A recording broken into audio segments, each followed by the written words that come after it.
김원준입니다. 이정열 공장장 대행. 네. 사무장에서 출세했습니다. 잘하고 있나 저는 안 궁금합니다. 못해! 전혀 못해! 무슨 꿀보이스 깔끔하다 뭐 이런 말도 있는데 들어보니까 전혀 걱정이 안 됩니다. 예. 제가 어디 갔냐 궁금해하신 분들 궁금하지 마시고요. 저는 잘했습니다. 새해 뵙겠습니다.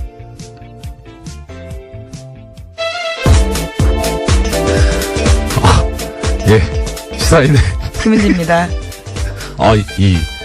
제 내막을 좀 말씀을 드리자면, 어젯밤에, 오프닝을 제가 작성을 하는데, 오프닝을 쓰지 마라. 그래서 겁이 덜컥 난 거예요. 하도 오프닝 때 사고를 치니까, 못하게 하는구나. 야, 언론 자유 탄압하는 뉴스공장 각성하라 이걸 준비했는데, 따로 준비를 하셨다 그래서 이거였군요. 예. 지금 공장장의 네. 목소리를 따라한 네. 분이신 거죠? 저 잘 모르겠습니다. 네. 웃음소리에 포인트가 있는 것 같은데요. 예. 예, 절대로 동감할 수 없습니다. 네. 자, 바로 들어가죠. 이게 굵직굵직한 소식들이 지난밤에 이제 많이 나와서 오늘 저도 또 말씀드릴 부분들이 있어서, 네. 달려보겠습니다. 자, 공장문 열겠습니다. 가시죠. 네. 첫 번째 소식이요. 조윤선 전 장관에 대한 구속영장이 기각됐습니다. 조 전 장관은 청와대 근무 시절에 박근혜 정부 국정원에 특수활동비를 상납받은 혐의로 구속영장이 선고됐는데요. 서울중앙지법 오민석 영장전담 부장판사가 기각한 겁니다. 네. 사유는 다음과 같은데요. 수수된 금품의 뇌물성 등 범죄 혐의에 대해서는 다툼의 여지가 있다라는 거고요. 또 수사 및 별건 재판의 진행 과정 등을 비추어 볼 때 도망 및 증거인멸에 염려가 있다고 보기 어렵다라는 겁니다. 네. 많은 분들께서 새벽에 눈을 뜨시고 나서 바로 혈압을 급상승시킨 뉴스였죠. 근데 이게 좀 송구스러운 말씀인데 저는 이거 좀 예상이 되는 거였어요. 어제 그래서 말씀을 좀 드리기가 좀 조심스러웠었는데 일단 이거 1인 2역을 할 수도 없고 네, 예. 영장 전담 다시 수석으로서 이게 미니 예, 인터뷰를 좀 하셔야 될 것 같아요. 본연의 업무로 돌아가서 네. 지금 그 조윤선 전 장관에 대해서 구속영장 청구가 기각이 되면서 영장 청구 기각 사유를 밝힌 게 아까 김 기자님께서 말씀드린 내용대로입니다. 수수된 금품의 뇌물성 등 범죄 혐의에 대해서 다툼의 여지가 있다. 그러니까 항상 말씀드리지만 다툼의 여지가 있다 이 말씀은 피의자가 주장하는 내용이 그대로 밝혀진다면 무죄가 선고될 가능성이 있기 때문에 그래서 이런 경우에는 범죄 혐의가 제대로 이제 나중에 유죄가 선고될 거라고 확 어느 정도 인정되지가 않기 때문에 그래서 구속할 수 없다는 그런 이유인데요. 그 근거가 된 게 이제 수수된 금품의 뇌물성. 조윤선 전 장관이 정무수석 시절에 돈을 국정원으로부터 받았는데 이게 그럼 뇌물이 아니라는 거냐? 네, 이게 이 상식하고 또 좀 어긋날 수 있는데. 네, 매달 500만 원씩 5천만 원 가량의 돈을 받았다라고 그렇죠. 합니다. 예. 이 정무수석이라고 하는 자리하고 국가정보원이라고 하는 데하고 조직하고 비교를 해보면은요, 우리가 일반적으로 뇌물이라고 생각을 할 때 어떤 경우냐면, 내가 이러이러한 현안이 있는데 당신이 그거를 해줄 수 있는 자리에 있으니까 이것 좀 해줘라 하면서 금품을 주는 거잖아요. 그러면은 국가정보원 입장에서 볼 때 정무수석한테 그런 청탁을 할 만한 사유가 뭐가 있을까? 사실 따져보면 없어요. 그래서 이제 만약에 뇌물을 주는 상대방이 대통령이면 이거는 뇌물이 되죠. 왜냐면은 국가정보원의 인사권을 대통령이 가지고 있기 때문에 그래서 인사청탁한다는 그런 어떤 포괄적인 직무 관련성을 가지고 줄 수 있는데 이건 약간 좀 약간 그렇다라는 생각을 했었어요. 근데 그 전에 이게 처음에 문제가 됐던 그 사안이 뭐였냐면 문고리 3인방에 대해서 이걸로 이제 뇌물로 구속영장 청구가 있었는데 그때 사실 좀 걱정이 됐었거든요. 엄밀하게 말하면 국가정보원하고 문고리 3인방하고 또 이게 관련이 없는데. 네, 그런- 뇌물에 대한 대가성에 대한 부분이죠. 그렇죠. 예, 직무 예. 관련해서. 근데 그게 어떻게 해결이 돼서 영장이 발부가 됐냐면, 이 박근혜 전 대통령 시절에 청와대 구조가 워낙 특이했었기 때문에 원칙적으로 법률적으로 보자면 비서관은 아무 이런 직무 관련성이 없지만 이 사람들을 통하지 않고서는 갈 수가 없어요. 접근이. 그러니까 결국 이 문고리 3인방과 박근혜 전 대통령을 하나로 볼 수 있는 거죠. 일종 공범의 형태로 볼 수 있기 때문에 그래서 법원이 그런 관점 하에서 인정하고 나갔을 수 있는데 문제는 당시에 검찰이 얘기했던 거는 이 박근혜 전 대통령과 비서관들을 한 몸으로 본 게 아니라 통으로 청와대라고 하는 그런 관점으로 바라봤었더라고요. 그래서 나온 말이 상납이라는 말이 나왔었고, 근데 그때 영장이 그대로 발부되고 통과가 되니까 이번에도 같은 구조를 유지했던 게 아닌가 싶은데 사실 좀 그렇죠. 게다가 여기에 이 지금 기름을 부은 게 뭐냐면 그 판결이 옳은 건 저는 아니라고 생각하는데 이 조윤선 전 장관에 대한 예전 1심 판결. 네, 블랙리스트 혐의에 예, 대해서요. 블랙리스트에 관해서 네, 진행 중입니다. 예, 이제 선고만 남았죠. 거기서 그 재판부가 판결 이후에 아주 황당한 논리를 제시를 하는데 뭐 애청자 여러분들 기억하실 겁니다. 뭐 어차피 보수 정권이 잡았으니까 보수적인 견지를 유지해야 되니 진보적인 보수적이지 않은 사람들 뭐 연예인들에 대해서 지원을 하지 않을 수도 있는 거 아니냐 이런 황당한 얘기를 하거든요. 그리고 그다음에 조윤선 전 장관 같은 경우에는 그 당시 판결에서 보면 구조를 판결에 나오는 그런 이유에 따라서 봤을 때 구조가 뭐였냐면 이분은 아무것도 모르는 분이었잖아요. 허수아비였잖아요. 그러니까 그걸 그대로 지금 1심 판결이 그렇게 나와 있고 아직 그 판결이 뒤집어지기 전인 이상 영장전담 재판부에서 볼 때는 이분은 허수아비인데 돈을 받았어요. 그러면 이걸 뇌물이라고 볼 수 있겠느냐. 이 돈을 받은 게 옳다, 뭐 잘한 거다 이런 차원을 떠나서 과연 이게 뇌물로 볼 수 있는 범죄냐 하는 데 대해서 인정하기가 그렇게 쉽진 않았을 겁니다. 근데 우리 애청자분들께서도 잘 알고 계시겠지만 지금 서울중앙지방법원의 영장전담 판사들이 너무 황당한 결정들 많이 해왔잖아요. 근데 저는 이거는 그냥 죄송합니다. 수긍이 가는 뭐 그럴 수도 있겠다라는 그런 결정인데도 불구하고 큰 믿음이 안 가는 게 전과들이 너무 많아서 그래서 다른 생각으로 한 게 아닐까. 그러니까 해설을 해드리긴 해드립니다만 사실 좀 의구심이 있기는 있습니다. 그래서 총체적으로 보면 이 결정에 가장 큰 문제점을 제공한 데는 종전 1심 재판부입니다. 그 판결이 지금 여기에 영향을 상당히 미쳤었고 그래서 지금 검찰에서 재청구 얘기도 나오고 있는데 오히려 이 항소심 판결이 나오는 거를 지켜보고 하는 게 어떨까 싶은 생각도 듭니다. 거기서 만약에 1심 판결이 뒤집어진다면 뭐 그거 할 수도 있죠. 거기서 다시 법정 구속이 될 수도 있고 하니까 여기에 그렇게 좀 더 집중하는 게 과연 필요한지 약간 의문이 들고요. 또 하나는 검찰의 수사 계획이 뭐였는지는 저로선 정확히는 알 수는 없는데 사실 정무수석이 돈을 받았고 이게 뇌물이라면 비서실장, 그다음 대통령 여기까지도 당연히 연결이 돼야 되는데 이걸 향후에 수사하려고 한 건지 아니면은 거기는 뭐 혐의점이 발견이 안 돼서 지금 조윤선 전 장관까지만 얘기를 한 건지 그거는 잘 모르겠어요. 그런데 이 돈을 주게 된 이유와 관련해서 돈을 금품을 제공한 그 쪽에 이야기가 있었다고요. 네, 죄송합니다. 어제 채널A 쪽에서요, 조윤선 전 장관의 방어 논리에 대해서 좀 보도를 한 바가 있습니다. 그 네네. 내용들을 보면요, 이병기 전 국정원장과 조윤선 전 수석의 친분 때문이다라는 건데요. 이를 지시한 이병기 전 국정원장은 개인적 친분 때문에 돈 줬다라고 진술했다고 합니다. 그래서 월 500만 원 정도는 큰 돈이 아니다라고 여겼다라는 이야기도 했다고 하는데요. 그래서 국고손실죄로 위반이라면 합당한 처벌을 받겠지만 뇌물은 아니다라고 주장하고 있는 겁니다.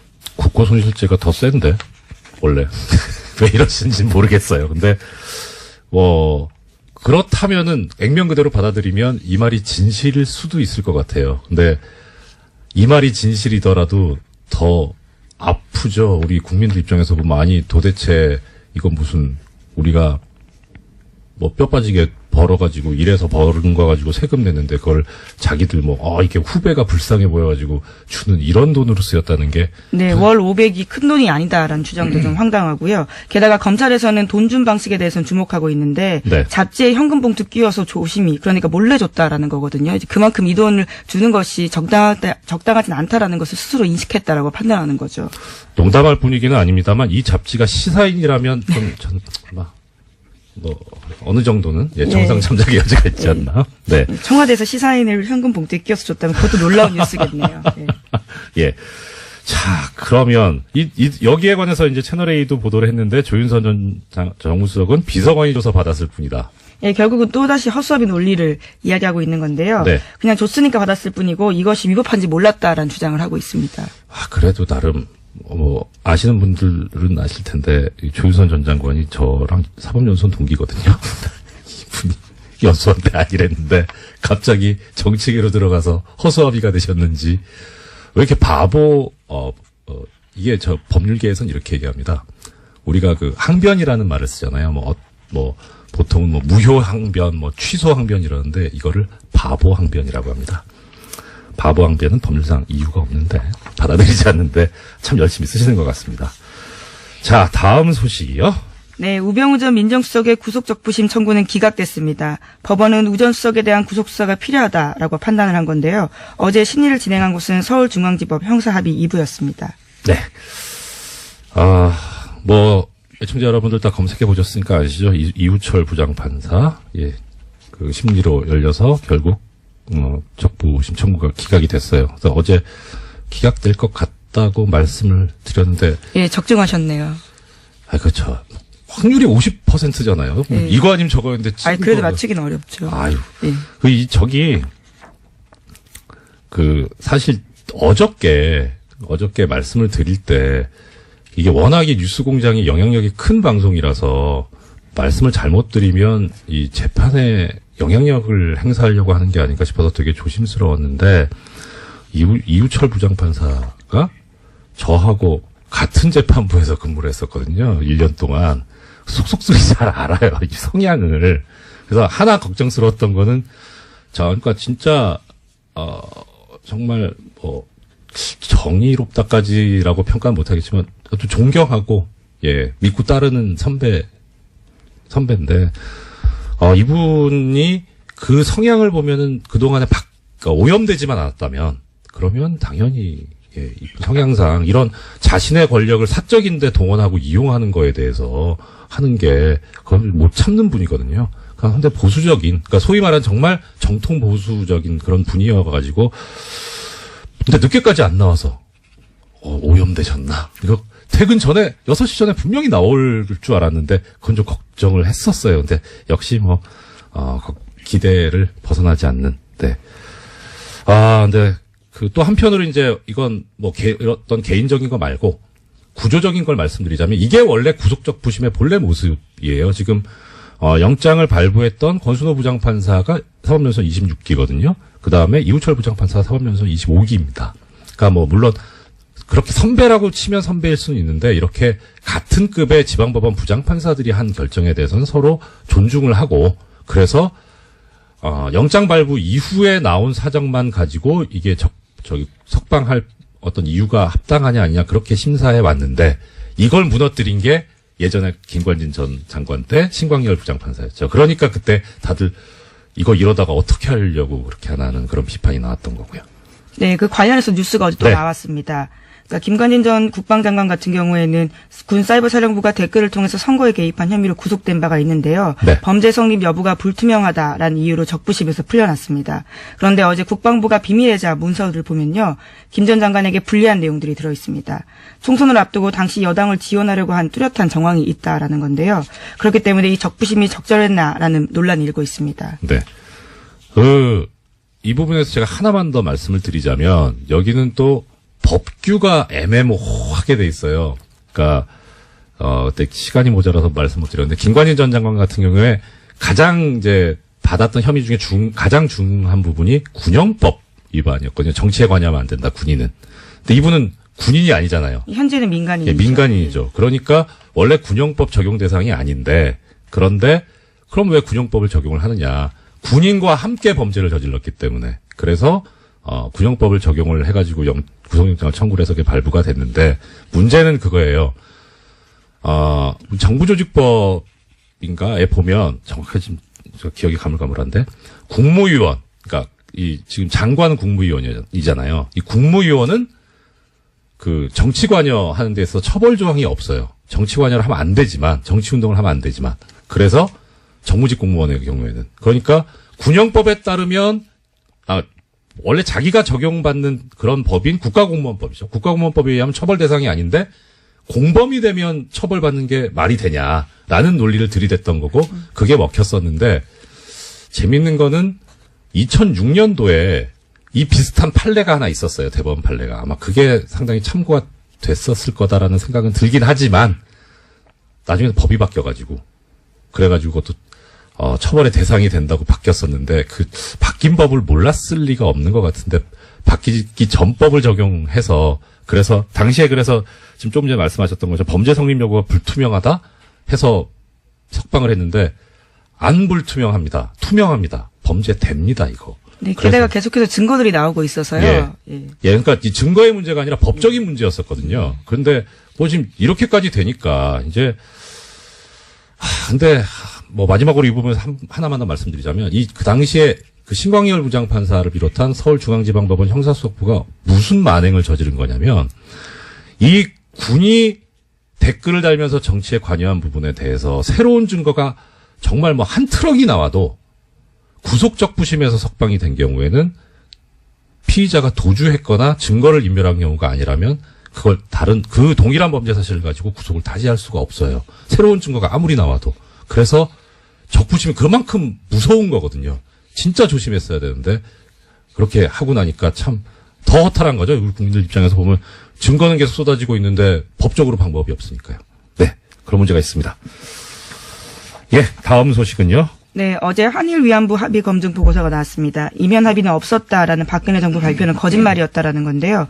비공개 합의문이 따로 있었습니다. 2015년 공개한 합의문에서 한국 정부는 주한 일본 대사관 앞에 손해상에 대해서 적절히 해결되도록 노력한다라고 명시했는데요. 하지만 일본 요구로 만들어진 비공개 문건은 따로 있었습니다. 여기에서 어떻게 이전할 것인지 구체적으로 한국 정부 계획 묻고 싶다라고 하니까요. 한국 정부에서는 적절히 해결되도록 노력한다라는 내용을 넣었습니다. 뿐만 아니라 제3국에서 손해상이나 기린비 설치하는 것이 적절하지 않다라는 일본 쪽의 이야기에 대해서도요. 노력하겠다라는 답을 했습니다. 네.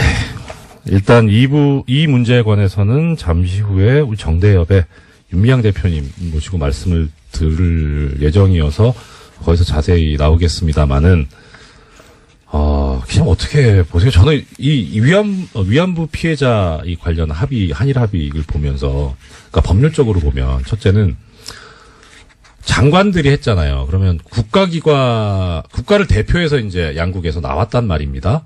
합의를 했어요. 그러면 합의를 했으면 약속을 했다는 거 아닙니까? 국가 간의 합의는 서로 지켜야죠.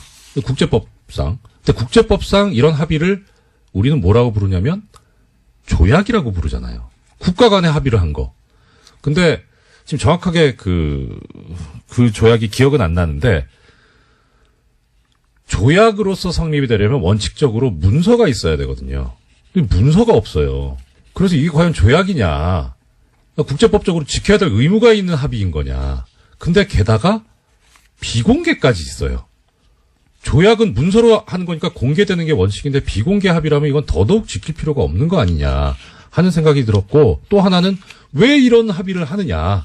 내용도 보면 이 TF에서 발표할 때 나왔지만 너무 일방적이었다라는 거잖아요. 왜 이렇게 굴욕적으로 일방적으로 퍼줬나 일본에. 예. 그러면 뭔가 다른 걸 얻은 거 아니냐 하는 그런 의심이 들어요. 뭘 얻었을까? 이것도 한번 밝혀서 조사해서 밝혀봐 주셨으면 좋겠고요. 총체적으로 저는 이런 생각이 듭니다. 이거 역적질입니다. 대한민국은 민주공화국인데 대한민국의 국민인 위안부 피해자 할머니들의 의사를 전혀 고려하지 않고 그분들의 인권에 반해서 나라를 팔아먹는 것과 같지 않냐. 저는 그렇게 생각합니다. 네, 어제 나온 내용들을 보면요. 박근혜 전 대통령이 연내 타결을 압박하면서 결과적으로 우리 정부가 끌려다니는 모습들을 만들게 됐다라는 겁니다. 네. 그 관련해서 그런 얘기가 있던데요. 뭐 이거 저기 외교 관계상 그 하면 안 되지 않냐. 저기 공개를 그런 얘기가 있던데 그건 또 어떻습니까? 네, 그와 관련해서 어제 윤병세 전 장관 같은 경우에는요, 네. 그런 주장들을 했습니다. 피해 할머니들이 고령이고 합의가 시급했기 때문에 관련된 사업들을 수용했다라는 이야기도 하고 있고요. 네. 예. 하지만 어제 또 불가역적 관련된 표현에 대해서도 나온 부분들이 있는데, 네. 원래 굉장히 문제가 된 표현이지 않습니까? 그렇죠. 우리 쪽 요구와는 굉장히 다르게 쓰였다라고 하는데요. 일본 정부에 의해서 이 불가역적 표현이 오히려 일본에 유리하게 쓰였다라고 합니다. 예. 뭐 무슨 생각으로 시작한 건지 모르겠는데 이렇게 뭐 이용을 당했든 강하게 협력을 했든 간에 이거는 민족 반역적인 그런 책임을 면할 수가 없다. 저는 그런 생각입니다. 벌써 시간이 이렇게 됐네요. 지금까지 시사인의 김은지였습니다. 감사합니다. 네, 고맙습니다. 조금 전에 저 말씀드렸던 정대협 대표님 모시기 전에 이 시간에 항상 고정으로 나오시는 우리 리얼미터의 권순정 조사분석실장님 모시고 한 해를 마무리하는 이 여론조사 내용에 대해서 이야기 들어보겠습니다. 어서 오십시오. 반갑습니다. 안녕하십니까. 네, 오랜만이네요. 어떻게 여기서 뵀는지. 우리 앞으로 맨정신에만 항상 보는 거. 자, 항상 전해주시는 내용, 우리 주 초중반에 우리 대통령, 그리고 정당의 여론조사 집계 결과 어떻습니까? 네, 이번에는 대통령하고 정당은 좀 짧게 넘어가고요. 네. TBS 의뢰로 2,000명 조사를 특별조사를 했어요. 네. 그걸 조금 더 길게 소개해드리겠습니다. 그 부분을 제가 더 길게 소개해 드릴게요. 네. 리얼미터에서 연말을 맞이해가지고 우리 청취자님들을 위해서, 평소보다 더 돈을 많이 들여가지고, 자세하게 조사를 하셨다. 예. 네. 먼저 대통령 지지율을 말씀드리면요. 네. 지난주 주간 집계 대비 2.2%포인트 하락해서 네. 67.7%입니다. 부정평가는 0.6%포인트 상승해서 25.7%입니다. 네. 지난주 금요일 날 일간이 71.7%였는데요. 우리 성탄 연휴로 해서 월요일까지 쉬었잖아요. 그래서 그렇죠. 26일 날 첫 조사했는데 26일 날 70.3%로 빠졌습니다. 네. 그리고 어제 27 수요일에 67.7%로 다시 빠졌습니다. 네네. 무슨 일이 있었는지 좀 봤더니 예. 제천에 직접 방문을 하시지 않았습니까? 예. 그 이후로 조금 많이 올랐어요. 네. 근데 며칠 지나는 동안에 언론이라든지 야권에서 제천 화재 참사에 대해서 정부 책임론을 상당히 길게 들고 나왔습니다. 이런 부분들이 있었고요. 그리고 극우 인터넷 매체에 청와대 직원 탄저균 백신 접종 보도 있었고, 네. 또 여기에 꼬리를 물고 일부 보수 언론에서 북한의 탄저균 공격 가능성 이런 보도까지 많이 양산되어 있었습니다. 네. 이것이 26일까지 있었는데요. 이것과 함께 임종석 실장 중동 특사 공세도 상당히 길게 지금 아직까지 진행되고 있고요. 네. 이런 다양한 어떤 요인들이 영향을 미친 것으로 보입니다. 지금 실장님 말씀해 주신 그런데 이 다양한 요인들을 보면 네. 다 가짜 뉴스 아닙니까 이거 다? 가짜 뉴스로 인해서 물론 뭐 그거야 뭐 판단은 이제 이 여론조사에 응하시는 또 국민 여러분들께서 하시겠습니다만은 가짜 뉴스로 인해서 이런 그것이 영향력을 미쳤다는 맞습니다. 것이 좀 언론이 얼마나 중요한 존재고 중요한 역할을 해야 되는지 사실 청와대 예. 직원 500명에게 네. 탄저균 백신 접종을 시켰다 이런 부분들은 사실상 믿기 상당히 힘든 뉴스가 아니겠습니까? 네, 뭐 내부에서도 부정을 했고요. 제가 봤을 때는 이런 부분들은 아마 믿는 사람들은 거의 없을 것 같아요. 네. 그것보다 그 이후에 일부 보수 언론에서 나왔던 예. 탄저균을 매개로 해서 북한의 공격 가능성이라든지 네. 다양한 어떤 반개 언론 보도가 더 큰 문제가 아닌가 싶습니다. 예. 네. 근데 또 그 보도를 한 매체들을 보면 뭐 북한은 사실 못하는 게 없잖아요. 그렇죠. 예, 그 바닷속에서 어뢰를 타고 가서 저 천안함에 부딪히길 하질 않나. 네네. 예, 그 농협의 저 전산망에 침투해가지고 거래 내역을 막 만들었다 지웠다 하잖아. 사실 그거 어떻게 막습니까? 그 대책이 뭔지 그 보도를 하는 보수 매체에서 좀 답을 줬으면 좋겠어요. 이게 뭐 여론조사하고 네. 관련 얘기니까. 전반적으로 지난주, 지난주 해서 네. 언론하고 야당의 공세가 상당히 강화가 되고 있는 것은 분명한 사실인 것 같습니다. 네. 한 가지 짚고 넘어가야 될 것은 제천 화재 참사 그 현장 대통령께서 방문 후에 충청권에서 상당폭 결집을 했습니다. 네. 75.5%에서 80%까지 상승을 했었는데요. 예. 충청권에서 80%를 넘는 것은 잘 보기 힘든 지지율입니다. 예, 이게 네. 좀 조심해서 말씀드려야 되는데 일단 분석 차원에서 말씀드리자면 네. 이 대통령이 직접 현장을 이제 방문해서 했던 이야기. 네. 이런 상황에서는 대통령이 할 일은 욕이라도 먹어야 되는 거다, 유가적으로. 네, 그런 말씀을 하셨죠. 이게 네. 좀 인간적으로는 상당히 좀 와닿았던 그런 이야기였었던 것 같고, 그래서 그러지 않았을까. 네, 안전 문제를 대통령이 직접 네. 책임질 수 없지 않습니까? 예. 관료 공무원들은 매개가 있고 또 그런 그 인적인 요인뿐만 아니라 시설이라든지 네. 장비라든지 그런 요인이 있는데 그런 부분들 대통령이 한순간에 1년도 안 되지 않았습니까? 다 책임질 수 없기 때문에 네. 아마 대통령께서 그런 말씀을 하시지 않았나 싶습니다. 예. 그리고 더 나가서 좀 이제 화가 났던 거는, 아니, 이렇게 지금 전 실장님 말씀하신 대로 장비라든가 인력이라든가 이런 문제가 있는데 여기에 관해서 그럼 빨리 확충을 하고 네. 국가에서 지원을 해줘야 되는데 이걸 예산을 깎아버리니. 네. 예산을 깎아놓고 실제 가가지고는, 소방관들의 처우 개선과 이 안전, 화재 예방에 관한 법과 제도를 정비하겠다, 이런 얘기를 하는 분들을 보면서, 저분들은 어떻게 저렇게 얘기할 수 있을까? 그렇죠. 또 이 싶기도 하고요. 사안을 가지고서 또 공세로, 역으로 또 들고 나오는 그런 부분들이 있기 때문에 네. 사실상 뭐가 뭔지 모르겠어요, 저도. 예. 예, 뭐, 하여튼, 일단, 언론이 설령 가짜 뉴스를 전한다고 하더라도 우리 국민 여러분들께서 정확하게 좀 파악을 하시고 판단을 해주셨으면 좋겠고, 또 여기에 진실을 알고 계시는 분들이 쉬지 마시고 여러 군데 전파를 할 수 있도록 그렇게 해주셨으면 하는 그런 생각입니다. 예. 정당 부분 어떻습니까? 예, 정당 짧게 넘어가겠습니다. 네. 민주당도 하락했습니다. 1.2%포인트 하락해서 50.8%이고요. 한국당 역시 소폭 하락했습니다. 0.2%포인트 하락해서 네. 17.6%이고요. 바른정당이 안 대표 척하고 통합 행보를 계속 이어가고 있는데요. 발음 잘하세요. 0.7%포인트 상승해서 6.4%입니다. 네. 정의당이 2주째 오름세를 보이고 있습니다. 0.6%포인트 상승해서 5.8%이고요. 국민의당은 여전히 3주째 약세를 보이고 있습니다. 0.1%포인트 하락해서 4.8%입니다. 예, 그리고 이번에 심혈을 기울여서 하신 현안조사. 네, 그 이전에 됩니까? 조사 기회를 알려드려야 되는데. 이거 하면 끝나잖아요. 이번 주준조사는 TBS 의뢰로 화요일부터 수요일까지 이틀간 조사를 했습니다. 전국 19세 이상 성인 1,005명을 대상으로 했고요. 이후 무선 전화 면접과 자동 응답 방식으로 실시했고, 네. 표본 오차는 95% 신뢰 수준 플러스 마이너스 3.1%포인트입니다. 응답률은 4.9%였습니다. 예, 청취자 여러분 아시겠습니다만은, 오차 범위가 3.1%니까 더하기 빼기 3.1까지 감안해서 네, 생각하시면 그렇게 되겠다는 보셔야 될 것 말씀이죠. 같습니다. 네. 예, 현안 어떤 내용이 있습니까? 예, 요번에는,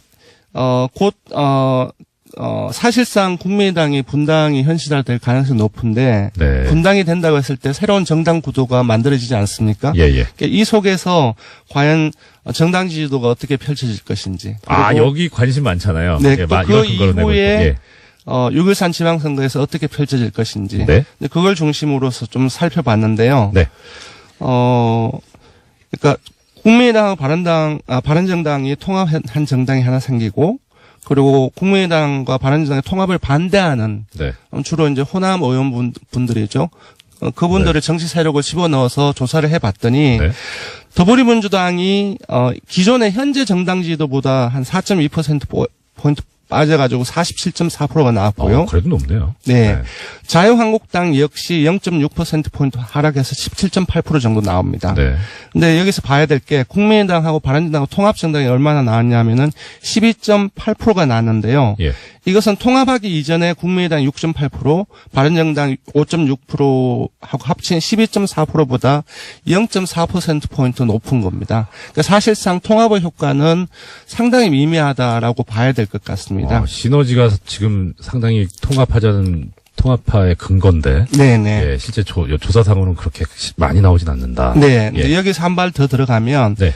이런 정당 구도 하에서 6.13 지방선거에서 누가 실제 현재 지지율보다 득표율이 더 높을 것 같냐 네네. 이렇게 물어봤습니다. 왜냐하면은 모든 선거에서 당시의 지지율보다 득표율이 많이 나오고 적게 나오는 정당이 있거든요. 그렇죠. 그랬더니 국민의당하고 바른정당의 통합정당에 많이 나올 거라고 하는 응답이 11.1%가 나왔습니다. 단순 비교는 어렵겠지만은 네. 아까 기억하실지 모르겠지만 예. 12.8%가 통합 효과로 해서 나왔던 수치인데 네. 더 많은 득표를 올릴 것이라고 한 응답이 11.1%가 나왔습니다. 줄어든 것이죠. 줄어든 거죠. 예. 네. 거참. 그 지금 조사 그럼 더 올라가는 당은 어느 당이? 그러니까 사실상 이걸로 해서 뭘 알 수 있냐면은 네. 지금 현재 국민들 이 초반기에 쇼텀의 어떤 그 양당의 통합 효과하고 이후에 지방선까지 이어질 어떤 그 시너지 효과를 에 대한 전망을 이제 보는 것인데요. 네. 그것이 사실상 긍정적이지 않다라고 해석해야 될 것 같습니다. 예. 그럼 이 부분에 있다가 나오실 박지원 대표께 여쭤봐야 되겠네요. 예, 이 부분에 관한 조사 결과는 어떻습니까? 네. 이번 특집 조사는 TBS를 어제 하루 동안 실시했습니다. 전국 19세 이상 성인 2,029명을 대상으로 실시했고요. 무선 유선 자동 응답 방식으로 실시했습니다. 표본 오차는 95% 신뢰 수준 플러스 마이너스 2.2%포인트, 응답률은 4.1%였습니다. 예, 현안 조사까지 하신다고 너무 고생 많으셨고, 한 해 동안 좋은 소식 전해주셔서 고맙습니다. 지금까지 리얼미터의 권순정 조사 분석 실장님이었습니다. 감사합니다. 고맙습니다. 조금 전에 권순정 조사 분석 실장님 나오셨었는데, 우리 1972님께서 오늘 말이 너무 꼬이신다. 마치 전날 마신 술이 덜 깬 것 같다. 이렇게 문자를 주셨는데요. 약주를 어제 드신 건 아니고 어제 밤을 새셨답니다. 일 때문에. 그래서 연말을 맞이해서 이제 조사해야 될 게 많아가지고. 그래서 끝나고 나서 나가시면서 한숨을 푹 쉬더라고요. 워낙 긴장을 했는데 많은 응원 부탁드립니다. 자, 아까 말씀드렸던 대로 우리 위안부 문제와 관련해서 한일 간에 이면 합의가 있었다. 화가 나가지고. 자, 많은 국민들께서도 분노하고 계시는데요. 일본과의 굴욕적 죄송합니다. 목이 메이네 이 부분은. 네, 굴욕적 합의도 문제지만 합의 이후에 우리 정부가 이 할머님들과 국민들을 속여왔다. 이 충격을 주고 있는데 전문가이신 우리 한국정신대문제 대책협의회 상임대표이신 윤미향 대표님으로부터 이 문제에 대한 입장과 해설을 직접 들어보겠습니다. 반갑습니다, 대표님. 네, 안녕하세요. 네. 이런 일이 있어서 또 만나네요, 그죠? 그러게 말입니다. 자, 바로 네. 중요한 문제고 들어봐야 될 말씀들이 많으니까 바로 가겠습니다. 자, 1억으로 벌써 지금 합의가 나온 지 이제 2년 째 되는 날인데 어제 그 보고서 특히 이면 합의 여기에 대해서 어떤 입장을 가지고 계십니까? 참담했죠. 네. 그러니까 지난 2년의 시간이 주마등처럼 지나갔고요. 그 뒤에 한일 합의 이후에 있었던 저희 정대에 대한 탄압이라든가 또 저희들이 해외 캠페인을 다니고 평화비를 세우고 할 때마다 보였던 일본 정부의 비상식적인 대응들, 그게 한일 합의 이전과 이후가 너무나 확연하게 달라진 그런 모습들. 그게 다 이면 합의였구나. 네. 한국 정부의 그런 어떤 발언 속에서 국제사회에서조차도 성노예라는 말이 사라졌던 것. 네. 상상할 수 없었거든요. 네네. 근데 일본 정부가 그 뒤에 뭐라고 얘기했냐면 성노예라고 하는 것 합의에도 포함되어 있지 않았었다. 이런 내용을 한번 해서 제가 깜짝 놀란 적이 있어요. 그런 일이라든가 평화비가 그 해외에 건립될 때 해외 단체들이라든가 특히 해외 한인 단체에다가 공문을 보냈다, 외교부가. 해외에서 소녀상을 세우는 일에 해외 한인 단체들은 관여하지 말라라든가. 또 어느 나라 정부입니까? 그러니까요. 그런 여러 가지 일들이 있었어요. 저희들이 비상식적으로 느껴질 만큼 그런 일들을 보면서 분명히 뭔가가 있다. 그래서 한국 정부에게 이면 합의가 있지 않느냐라고 했을 때 뭐라고 얘기냐면 그런 거 없다. 그러면서 저희들에게 오히려 질책했거든요. 너희들 왜 그러냐는 식으로. 근데 결국은 이렇게 증거로 드러나고 보니까 눈물도 나고 참담하고 야, 이게 진짜 우리가 어떤 대한민국에서 살았던 건가. 우리도 이런데 피해자들은 얼마나 고통스러웠을까. 사실은 뭐 저희 김복동 할머니가 지금 계속 자리에서 못 일어나고 있는데 예, 좌절과 예. 억울함 때문에 그렇습니다.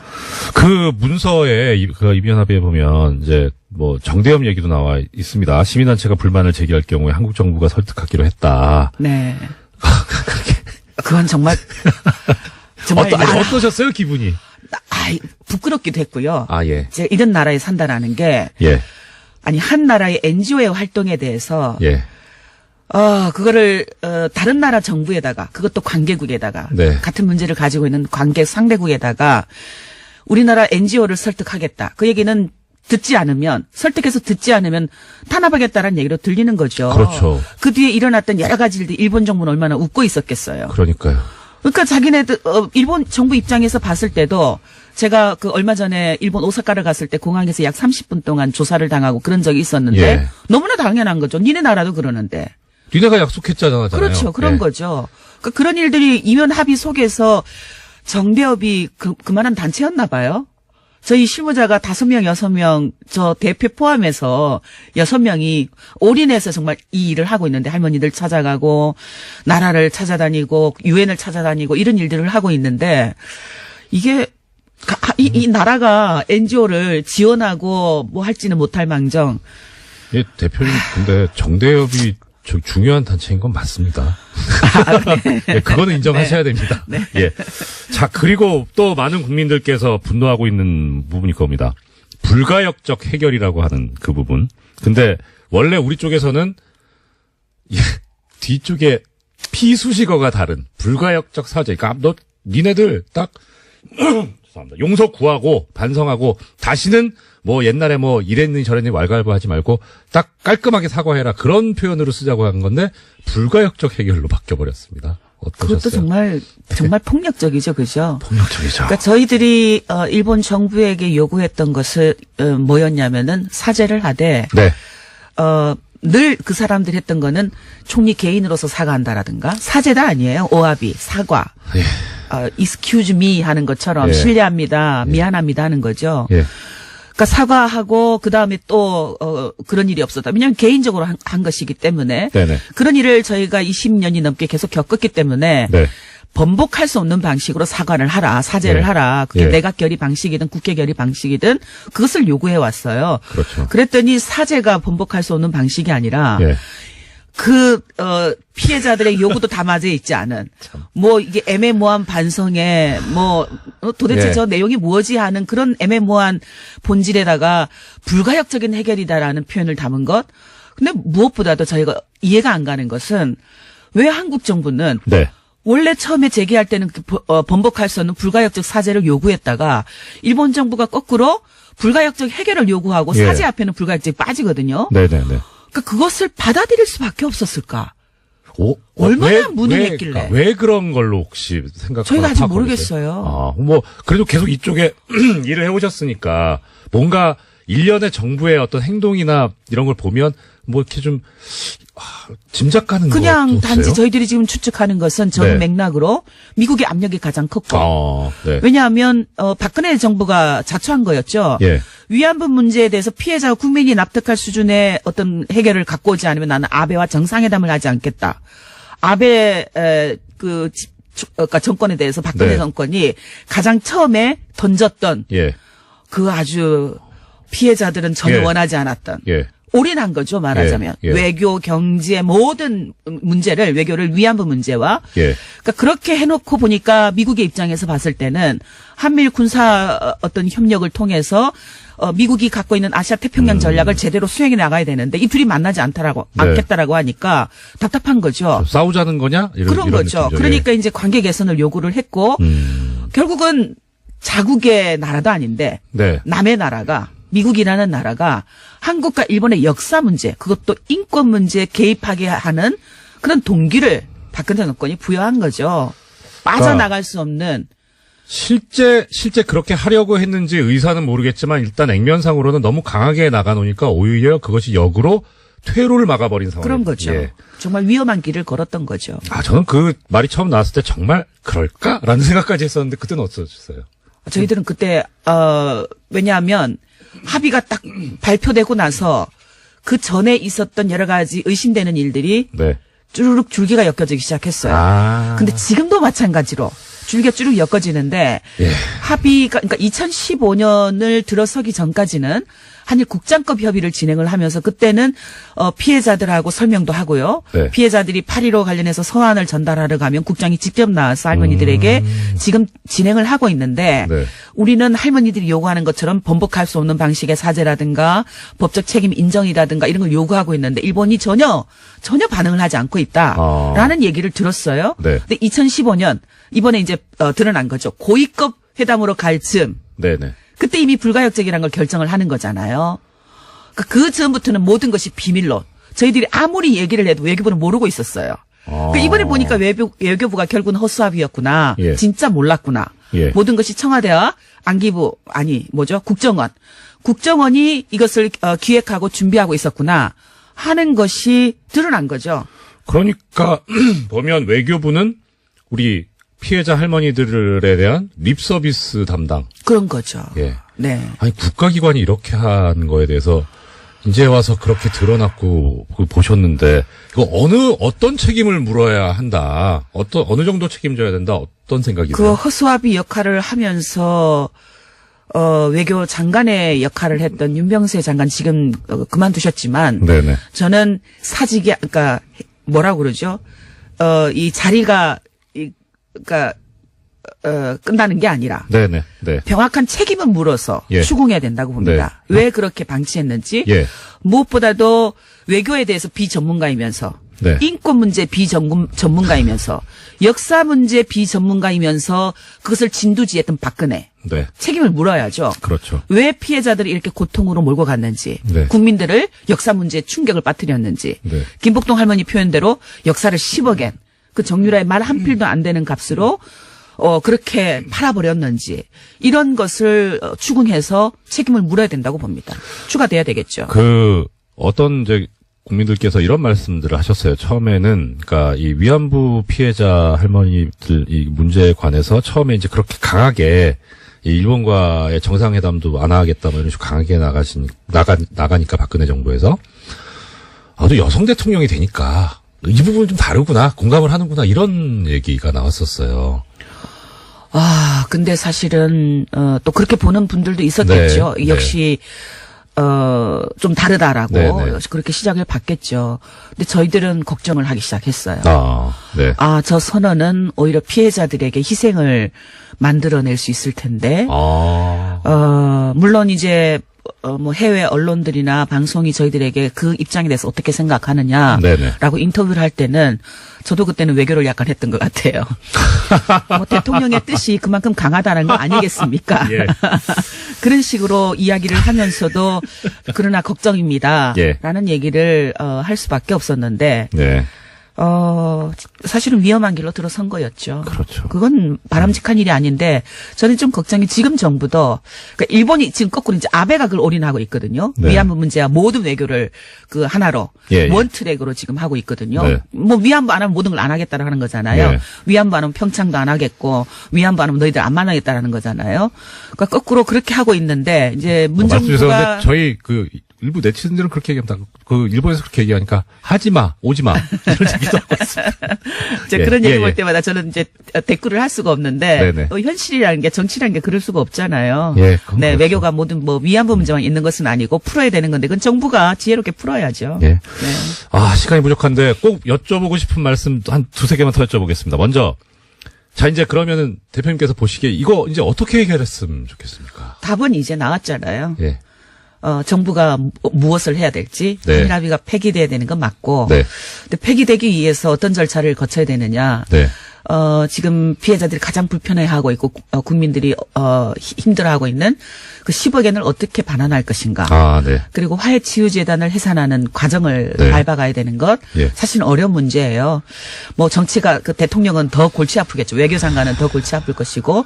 근데 어떻든 해야 되는 숙제이니까 저는 이것을 계속 시간을 끌고 이걸 유지해 나가는 것은 1년, 2년, 3년, 1년 만에 끝날 수 있는 외교의 어떤 그 갈등 갈등을 10년, 20년 계속해서 남겨주는 역할을 할 수 있다고 생각을 예. 합니다. 예. 그러니까 지금 이런 TF팀의 결과 발표가 나왔을 때 정부가 이것을 근거로 해서 뭐 명확하잖아요. 국민들도 지지할 것이고 일본과 어떤 재협상이라든가 이런 건 지금 당장 어렵더라도 예. 대외적으로 대내외적으로 합의에 대한 명확한 정부의 입장을 표시해야 그리고 된다. 위안부 문제가 어떻게 해결해야 된다. 그건 피해자 중심. 정대협의 임미영 대표님이었습니다. 공장의 정치 구단 주 국민의당 박지원 전 대표님 스튜디오에 나와주셨습니다. 반갑습니다. 진짜 반갑네요. 제가요, 예, 법사위원입니다. 네네네. 제가 법사위에서 우리 이정열 판사 예. 얼마나 옹호했는지 아세요?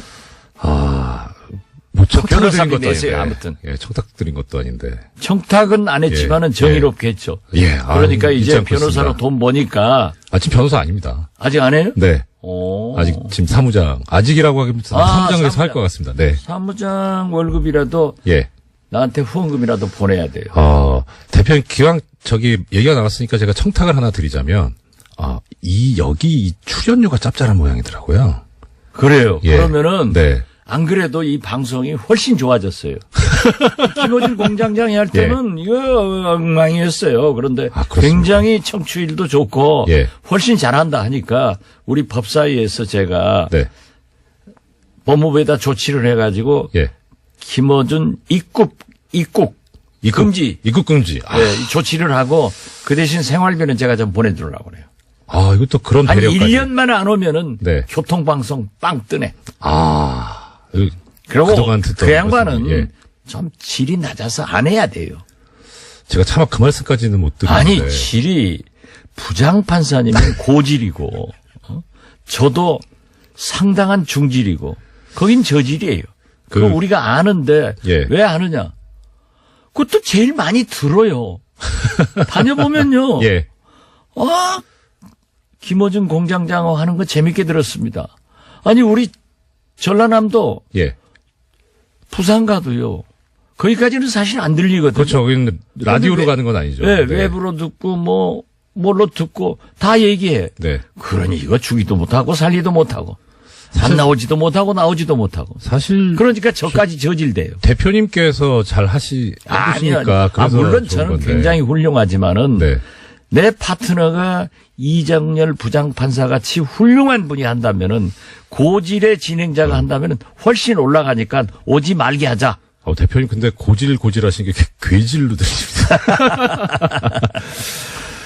오늘 모셨는데 항상 그 대표님 나오시면은 그 김어준 공장장이 이제 안녕하십니까라고 인사를 드리면 안녕하지 못한다고 그렇게 최근에 계속 말씀해 오셨는데 어제 그 가처분 결정도 나오고 해서 정말 안녕하시지 못할 것 같은데 어떠세요?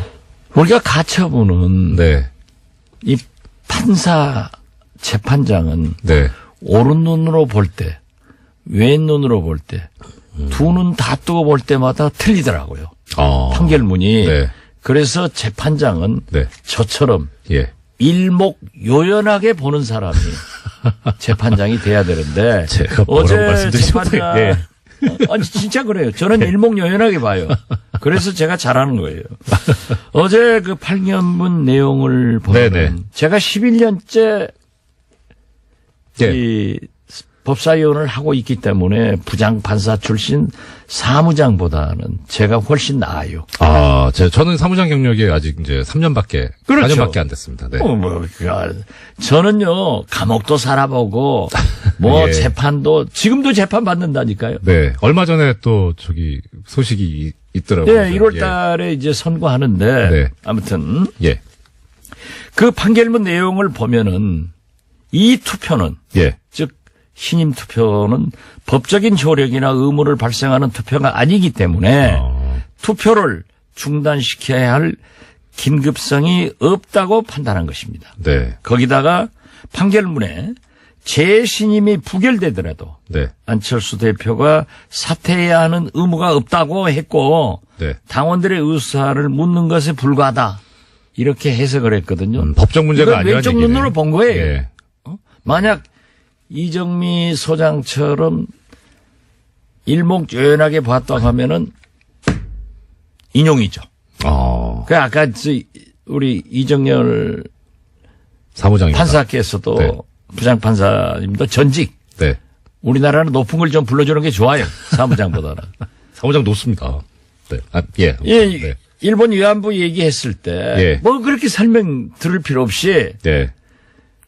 위안부 협상은 파기한다. 네. 이렇게 판결문을 하듯 딱 때려버려야지. 무슨 얘기를 들어요. 필요하죠. 그렇습니다. 자. 기왕 이제 대표님 나오셨으니까 제가 이제 오늘 대표님하고 이제 자리를 한다고 하니까 저 주위에서 여러 가지 이제 이런 걸 여쭤봐 달라고 말이 들어왔는데 그 중에 하나가 이거거든요.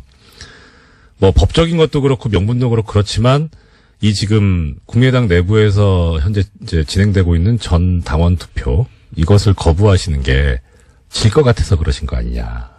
반대하기 때문에. 네? 반대하기 때문에 네. 이것도 가처분 신청도 했고 네. 만신창이를 만들려고 네. 가처분 신청을 했고 네.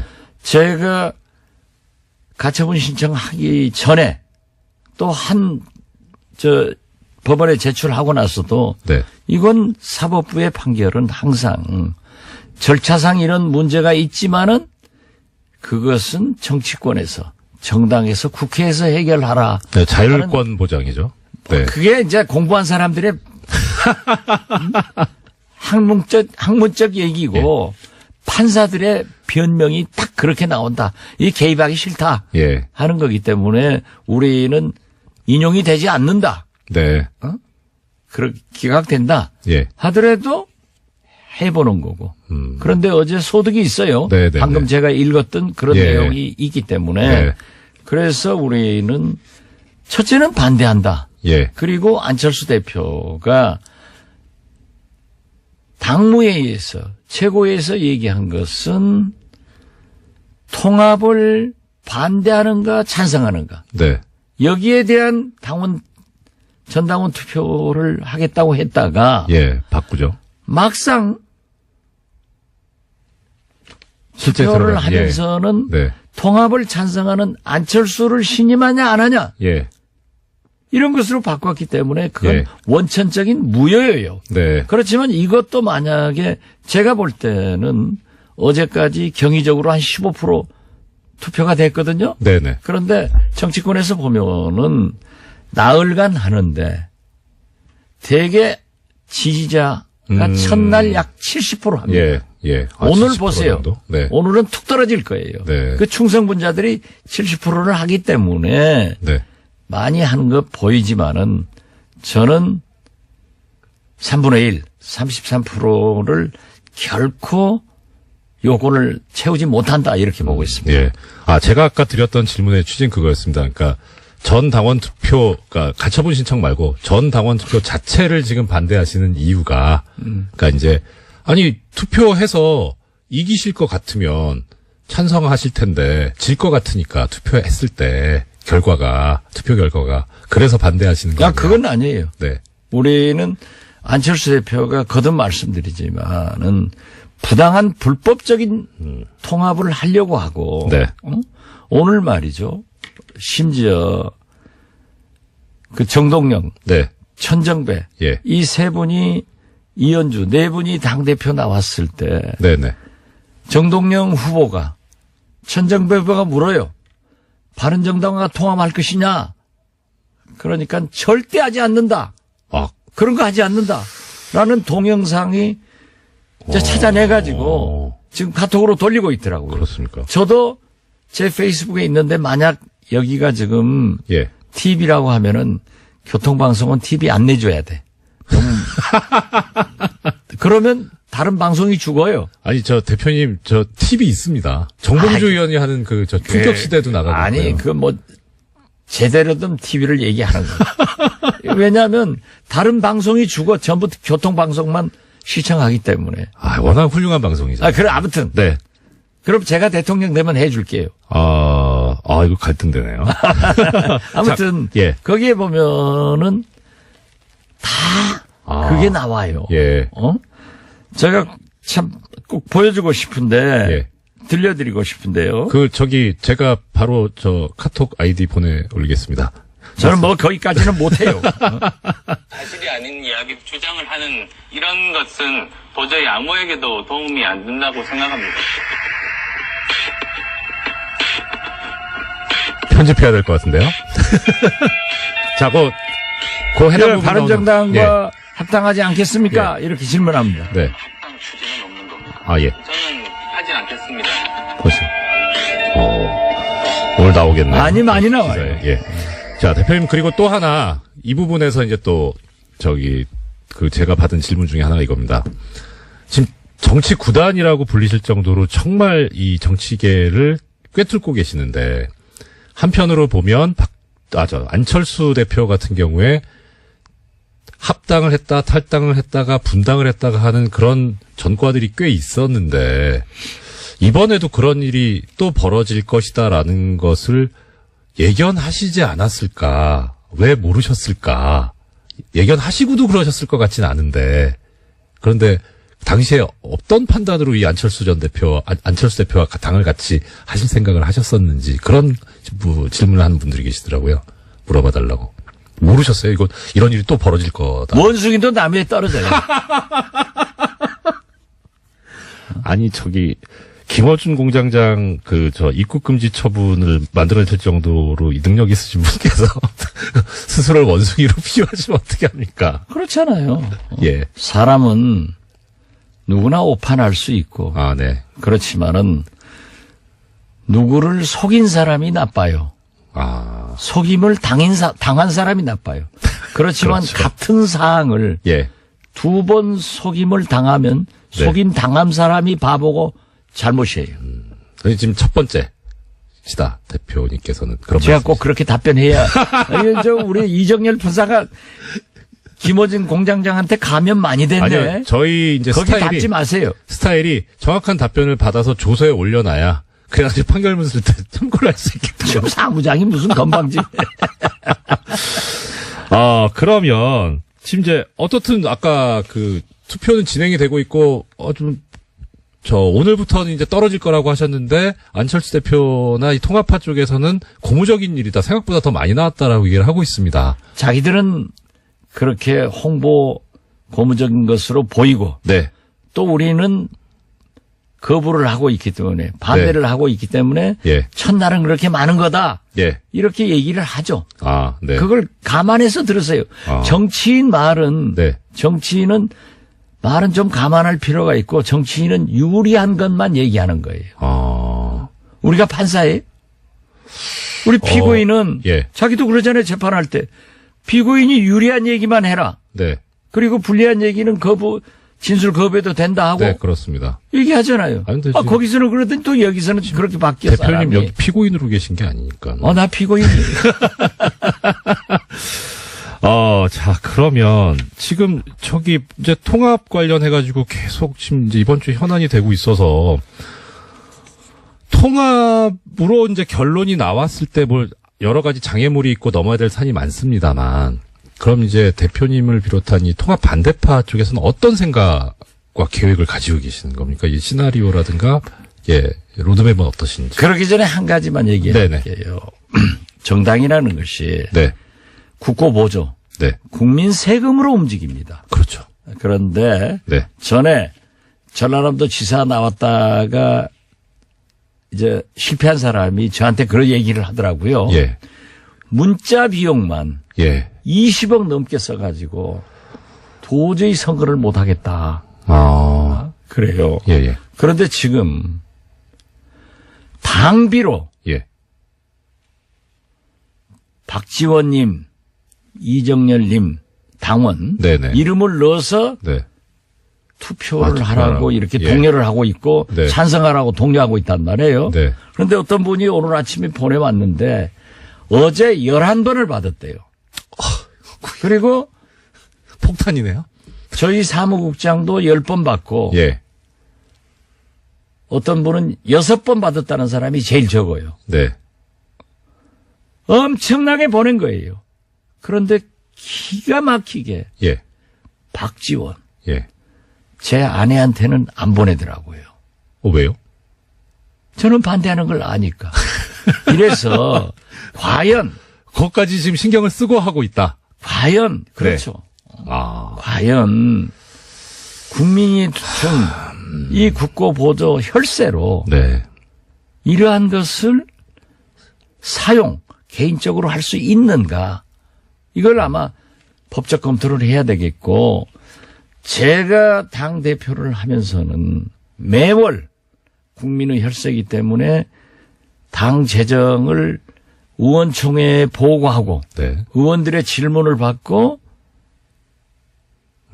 홈페이지에 공고를 했어요. 예, 당원들도 알아야 되고. 네. 예. 그런데 국민도 알아야죠. 네. 이 국민 돈이에요. 그렇죠. 예. 그런데 지금 이 안철수 대표가 당대표 돼서 제가 요구했어요. 우리가 당 개혁 차원에서 이걸 공고했는데 왜 안 하냐? 네. 그러니까 김관영 사무총장이 하겠습니다. 예. 이런 짓 해서 되겠어요? 아, 그래서 아직 내가 참 바로 직전 대표로서 돈 네. 쓰는 것까지 얘기하는 것은 좀 소인배 같지만은 근데 저는 국민 돈이니까 중요하지 않습니까? 국민 돈이고 네. 이건 말이죠. 제가 그 20억 들었다 예. 하는 그 얘기를 상기시키면은 이거 어제만 하더라도 제가 생각할 땐 수억 들었을 거예요. 그러면 오늘 3일간 또 하면은 하고, 어떻게 네. 될 것인가. 예. 그래서 제가 이걸 문제 제기를 했기 때문에 김관영 사무총장은 네. 이동섭 선관위원장은 중단해라. 예. 하지 마라. 네. 하는 얘기를 듣고요. 그러면 이것이 당원 투표가 법적 요건을 갖춘 3분의 1이 투표해서 가결되면 어떻게 할 것이냐. 네. 전당대회만이 그렇죠. 통합을 법적으로 그렇죠. 해산을 선언할 수 있어요. 네.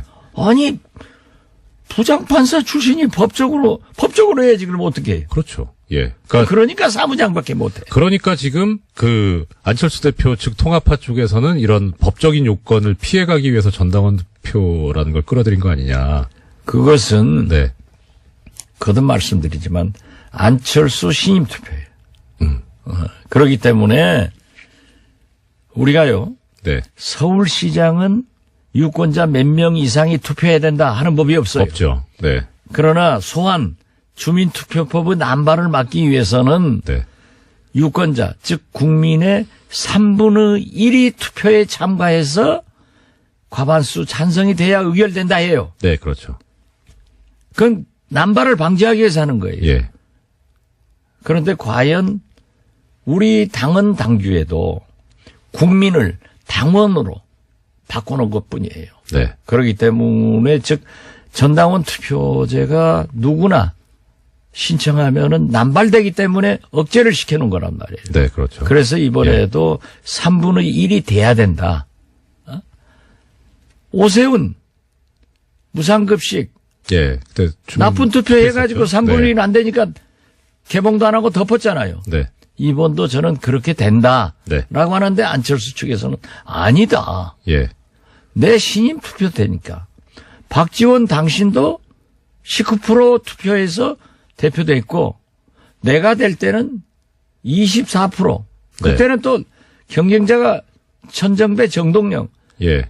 이현주 세게 붙었으니까 투표가 더 한 거예요. 네. 그렇게 했을 때도 24%가 했기 때문에 그 필요 없다 3분의 1. 네. 그렇지만 그것은 당헌 당규.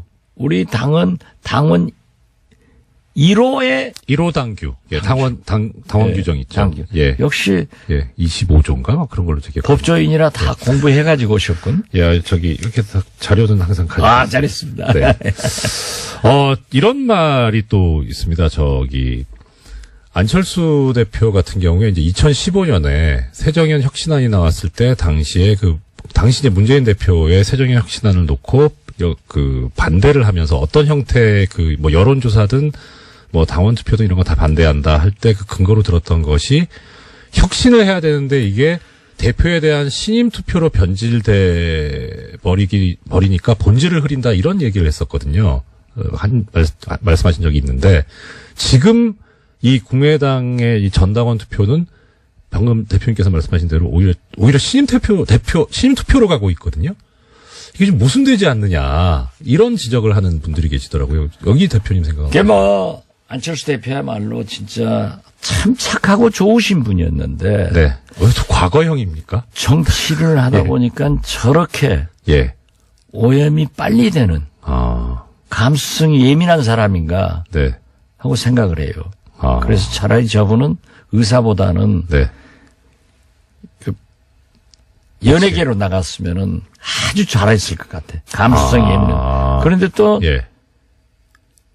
어떻게 그렇게 거짓말을 잘하는지. 아까도 봤잖아요. 불과 4개월 전에 예. 절대 TV 예. 공개 토론에서 후보자들이 질문하니까 네. 통합 안 한다.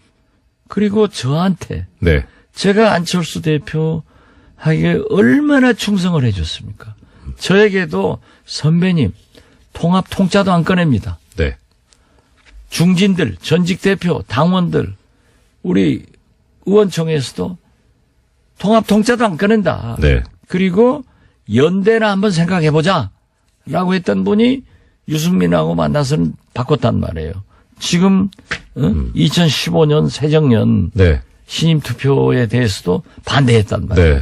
그리고 2015년은 2년 전이나 되니까 저도 잊어먹었어요. 아, 시효가 지났다.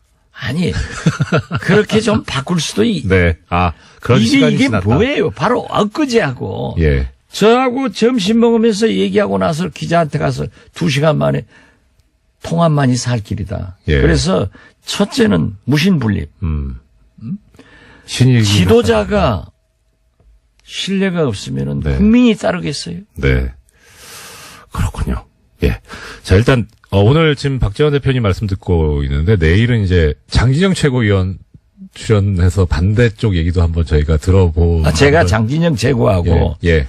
거기하고 이렇게 할 예. 군번은 아니니까. 그렇죠. 당연하죠. 장진영 최고위원 네. 부를 때는 저 네. 부르지 마세요. 아유, 대표님 바쁘신데 이틀 연속 나오실 수 있어요. 이틀 아니라 3일도 지금은 예. 그냥 나와요. 그 대표님 이거 하나 저 마지막으로 여쭤보겠습니다. 아까 이제 저기 리얼미터에서 여론조사한 그 결과를 이제 발표를 했는데요. 이 친정당 구도에서 그러니까 이제 국민의당과 바른정당 일단은 대표님께 죄송한 말씀입니다만은 통합이 된다고 보고 통합이 됐을 때 지금 현재 정당 지지도가 국민의당이 6.8%고 바른정당이 5.6%여서 합치면 12.4%인데 근데 이게 통합이나 뭐 이런 게 벌어지고 난 이후에 보면 통합정당의 지지율이 12.8%로 지금 조사가 됐다고 합니다. 그리고 이제 통합 반대 하시는 그 쪽에서 정당을 새로 만들었을 때는 3.5%로 조사가 됐다고 하고요. 근데 뭐 이 격차는 크게 중요하지 않다고 생각이 되고 저희가 관심이 가고 있는 거는 통합을 하면 시너지 효과가 나타날 거다라고 하는데 지금 0.4% 차이가 나거든요. 이 조사를 대표님 입장에서 보실 때 이거 믿을만 한 건지 아니면은 이거는 뭐 좀 문제가 있다고 보시는지 어떠신지요? 저는 그 이하로 나옵니다. 어쩌시 이거 보십시오. 네. 동서화합. 네.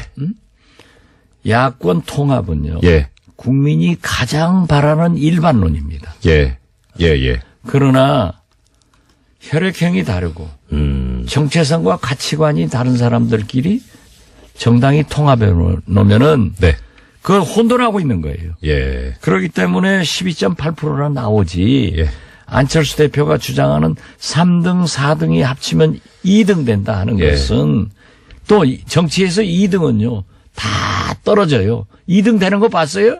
원래 우리 선거구제가 2등이 용납이 안 되는 거죠. 2등, 4등까지 되는 기초위원은 몇 명 될 예, 거예요. 거긴데. 그러나 네. 17개 광역단체에서 싸그리 낙선하면은 국민의당이 신당이 통합당이 승리했다고 하겠어요?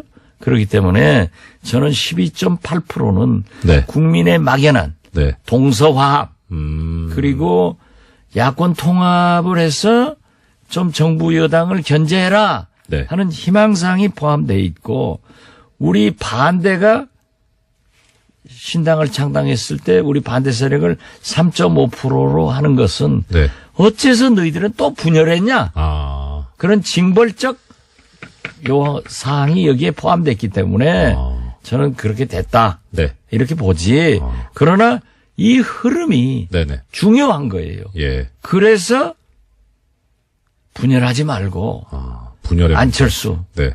당신 그 초심으로 그 새 정치로 돌아와 주세요 하고 노래 한번 부르고 싶습니다. 예, 여론조사 결과에 대해서도 이렇게 탁월하게 분석을 해주신 우리 국민의당 박지원 전 대표님 모시고 말씀 들어봤습니다. 오늘 말씀. 그런데요. 예. 내일 장진영 최고위원이 나온다고 하니까 한 말씀 네. 하는데 네. 우리 당원들이 여러 사람 있어요. 예. 그런데 어떤 전에 지난 총선 때 우리 국민의당으로 출마를 했대요, 서울에서. 네네. 그래가지고 낙선하고 대패요. 지역위원장 아닌데 네. 이 양반이 SNS에다가 예. 배낭에다가 강목 몇십 개씩 넣어가지고 때려 부시자. 이건 흔히 그런 거 있는 거예요. 이걸 갖다가 최고위원이라는 작자가 침소봉대에서 막 퍼날려가지고 네. 또 언론에서도 이거 강목대에 나오는 것 아니냐 예. 하지만은 그것은 상고시대 얘기야. 네. 지금 그런 거 없습니다. 그 그런 부분도 거 내일 묻지 한번. 마세요. 예. 묻지 말까요? 한번 해보려고. 그거 물으면은 네. 또 전 부르세요. 알겠습니다. 지금까지 국민의당 박지원 전 대표님 모시고 말씀 들어봤습니다. 감사합니다. 훨씬 잘합니다. 고맙습니다. 김어준 아웃 예. 입국 금지 조치 부탁드립니다. 하겠습니다. 네. 감사합니다. 이 불친절 해야 될 것 같습니다. 일단 하나 말씀드릴 것이 어제 2017 TBS 대상 시상식이 있었습니다. 뭐 예상하셨다시피 김어준의 뉴스공장이 2년 연속 대상을 받았는데요. 거액의 상금을 받은 제작진이 없으면 못 받는 거지. 예. 공장장 빼고 사이좋게 N등분해서 나눠 가졌다고 하는 소식을 전해드립니다. 횡령 배임에 의심이 드는데 여기에 관해서 공장장님 이의가 있으시면 저희 법무법인을 찾아주시기 바랍니다. 어떻게 해요? 휴가 가시는 게 잘못이지. 그리고 수상소감은 대표님 하와이 보내주세요 였다고 합니다. 예. 작가분들께서 59만 9천원짜리 땡처리 상품도 찾아냈다고 하니까 정 대표님, 예. 빨리 좀 보내주시고요. 참여해주신 청취자 여러분들, 소식 전해드리겠습니다. 오프닝 누군지 알려줘요. 네. 짐작하셨겠지만 공장장님 아닙니다. 개그맨 안윤상 씨께서 수고를 해주셨습니다. 그리고 오프닝이 없어가지고, 제 오프닝이 없어가지고 좀 서운하셨다는 그런 말씀도 많이 주셨는데, 예, 제가 준비한 게 있었는데 내일 더 자세히 말씀을 드리겠습니다만, 일단 하나 소식을 전해드리자면, 삼성 언론 장학생, 드디어 첫 기사가 나왔습니다. 미디어 오늘에서, 보도를 어제 했었네요. 예, 삼성 언론재단 언론인 지원 왜 논란인가? 라고 기사를 미디어 오늘에서 해주셨고, 그리고 어제 오프닝 때 말씀드렸던 미디어 오늘 그 여론조사 기사 내려갔습니다. 그리고 사라졌다고 하는 기사는 또 다시 올라왔습니다. 제가 한 일은 아닌 것 같고 이 뉴스 공장의 위력에 새삼 다시 또 경의를 표합니다. 지금까지 불친절한 AS였습니다. 신납니다. 도시이야기 도시건축가 김진애 박사님, 존경하는 김진애 박사님 모셨습니다. 어서 오십시오. 사랑하는를 바꾸세요. 저 속마음은 그런데요. 전에 한번 박사님 방송 듣다가 정조대왕 참 섹시하다고 하셨었잖아요. 그 제 표현은 아닙니다. 제 그러세요? 표현은 아닌데 하여튼 네. 그런 의미였죠. 예. 하여튼 여러 가지 의미에서 굉장히 흥미로운. 예. 근데 그 소리를 질투심 느꼈었거든요. 아니 여자들도 좋아하지만 네. 남자들이 그렇게 좋아하더라고 그 얘기를. 그러면서 그럼요. 그래서 정조가 꿈에 나온다니 막 이러면서 막 이러면서 예. 근데 우리 여자들이 굉장히 로맨스를 많이 갖고 있으니까 네. 아마 이정열 판사님도 누구의 꿈에 나오실 거예요 아마. 그 꿈에 제가 나오는 그 꿈을 꾸신 분께서 꼭 돼지 꿈이니까 로또를 사셔야 한다는 네. 조언을 드립니다. 자, 지금 저는 예. 모든 게스트들이 한 번씩은 얘기하시니까 저는 이정열 판사님 이번에 권한대행 하시면서 네. 매일매일 여성 게스트를 모시는 것에 대해서 정말 예찬드립니다. 유시춘 선생님, 네. 오늘은 또 문미향 선생님 네네. 해가지고 오는데 내일도 예. 그거 굉장히 좋은 겁니다. 근데 본인이 직접 섭외해서 네. 하셨을 것도 같고요. 예, 유신 선생님은 제가 직접 글쎄요. 그랬을 것 예. 같습니다. 네. 그래서 역시 안목이 남다르다. 사실 여성이라서 그런 게 아니라 워낙 훌륭하시니까. 그래서 한 여성 건데, 중에 훌륭한 예. 사람을 보는 안목이 그 세상에 많지 않으니까는요. 예. 네. 사실 박사님께서 말씀을 주셔서 그렇긴 한데, 가지고 계신 능력에 비해서 우리나라가 워낙 성차별이 심해가지고 여성분들께서 제대로 된 평가를 못 받고 계시잖아요. 그런 경우가 많죠. 네. 그럼 저는 나오는 얘기 중에 분개하는 게 뭐냐면 여성분들에 대해서 얘기할 때 남자들은 뭐 이렇게 능력, 뭐 성과, 업적에 대해서 얘기하는데 항상 여성분들은 제일 처음 나오니까 미모더라고요. 미모 그리고 남편. 김진애 검색하면 제일 먼저 나오는 단어가 김진애 남편 이러고 나오는 경우가 많아요. 아, 그렇습니다. 그래서 남편이 있나 없나 저런 여자인가 뭐 이런 거. 그러니까 그게 그러니까 그런 저기가 많은데 그런 건 굉장히 사소한 겁니다. 솔직히는. 근데 저 그런 거기서부터 거 가지고. 시작되는 거 아닌가 싶어서 네네. 말입니다. 그것보다 그러고 나니까.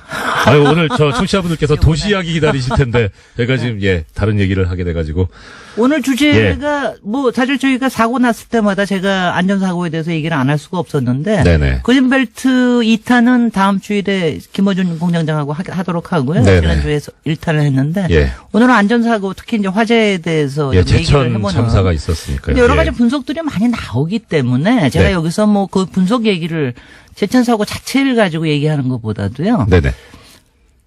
여러분들이 안 믿으시지만 제가 겁이 굉장히 많은 사람이에요. 제가 하여튼 겁이 엄청나게 많아서 차도 천천히 달리고 하여튼간 하는데 네. 그 이유가 뭐냐면 제가 어렸을 때 안전사고를 겪었거든요. 우리 집안에서. 그러니까 첫 번째는 우리 언니가 연탄가스 사고로 죽었고 우리 동생이 추락사고로 죽었고 그리고 특히 저기 했던 게 대학교 1학년 때 건축과 막 들어갔을 때 네네. 대형각 화재 사건이 났어요. 그때 창밖으로 떨어진 친구 중에 하나가 건축가 동문이었습니다. 그게 잘 나가던 애였는데. 요새 뭐, 저기도 지난번에 뉴스룸에서도 얘기하던데, 민병 모을 거예요, 아마. 그래서 그때 그 충격 때문인지, 아니면 제가 워낙 안전사고에 저기 때문인지, 하여튼 굉장히 겁이 많아요. 근데 제가 겁이 많다는 게, 하여튼 우리 사회가 요번 제천 사고를 보면은, 정말 안전 불감증 때문에 나온 게 많거든요. 네네. 근데 정말 겁이 없다 너무. 그래서 그러니까 겁을 먹는 방법, 겁을 네네. 먹는 겁을 방법이 먹는 방법. 네. 사실은 그걸 갖다가 이제 대비하는 방법. 예, 소심하자는 게 아니라. 네네. 예.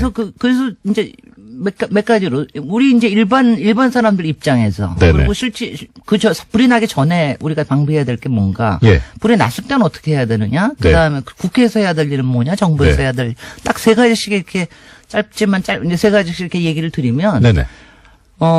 첫 번째, 불이 나기 전에 우리가 해야 될 일은 뭐냐. 요새 보니까 목욕하기도 무서워 죽겠어요. 막 작가도 그러더라고요. 목욕탕에도 가기 싫고, 막 그렇다고 그러더라고요. 예.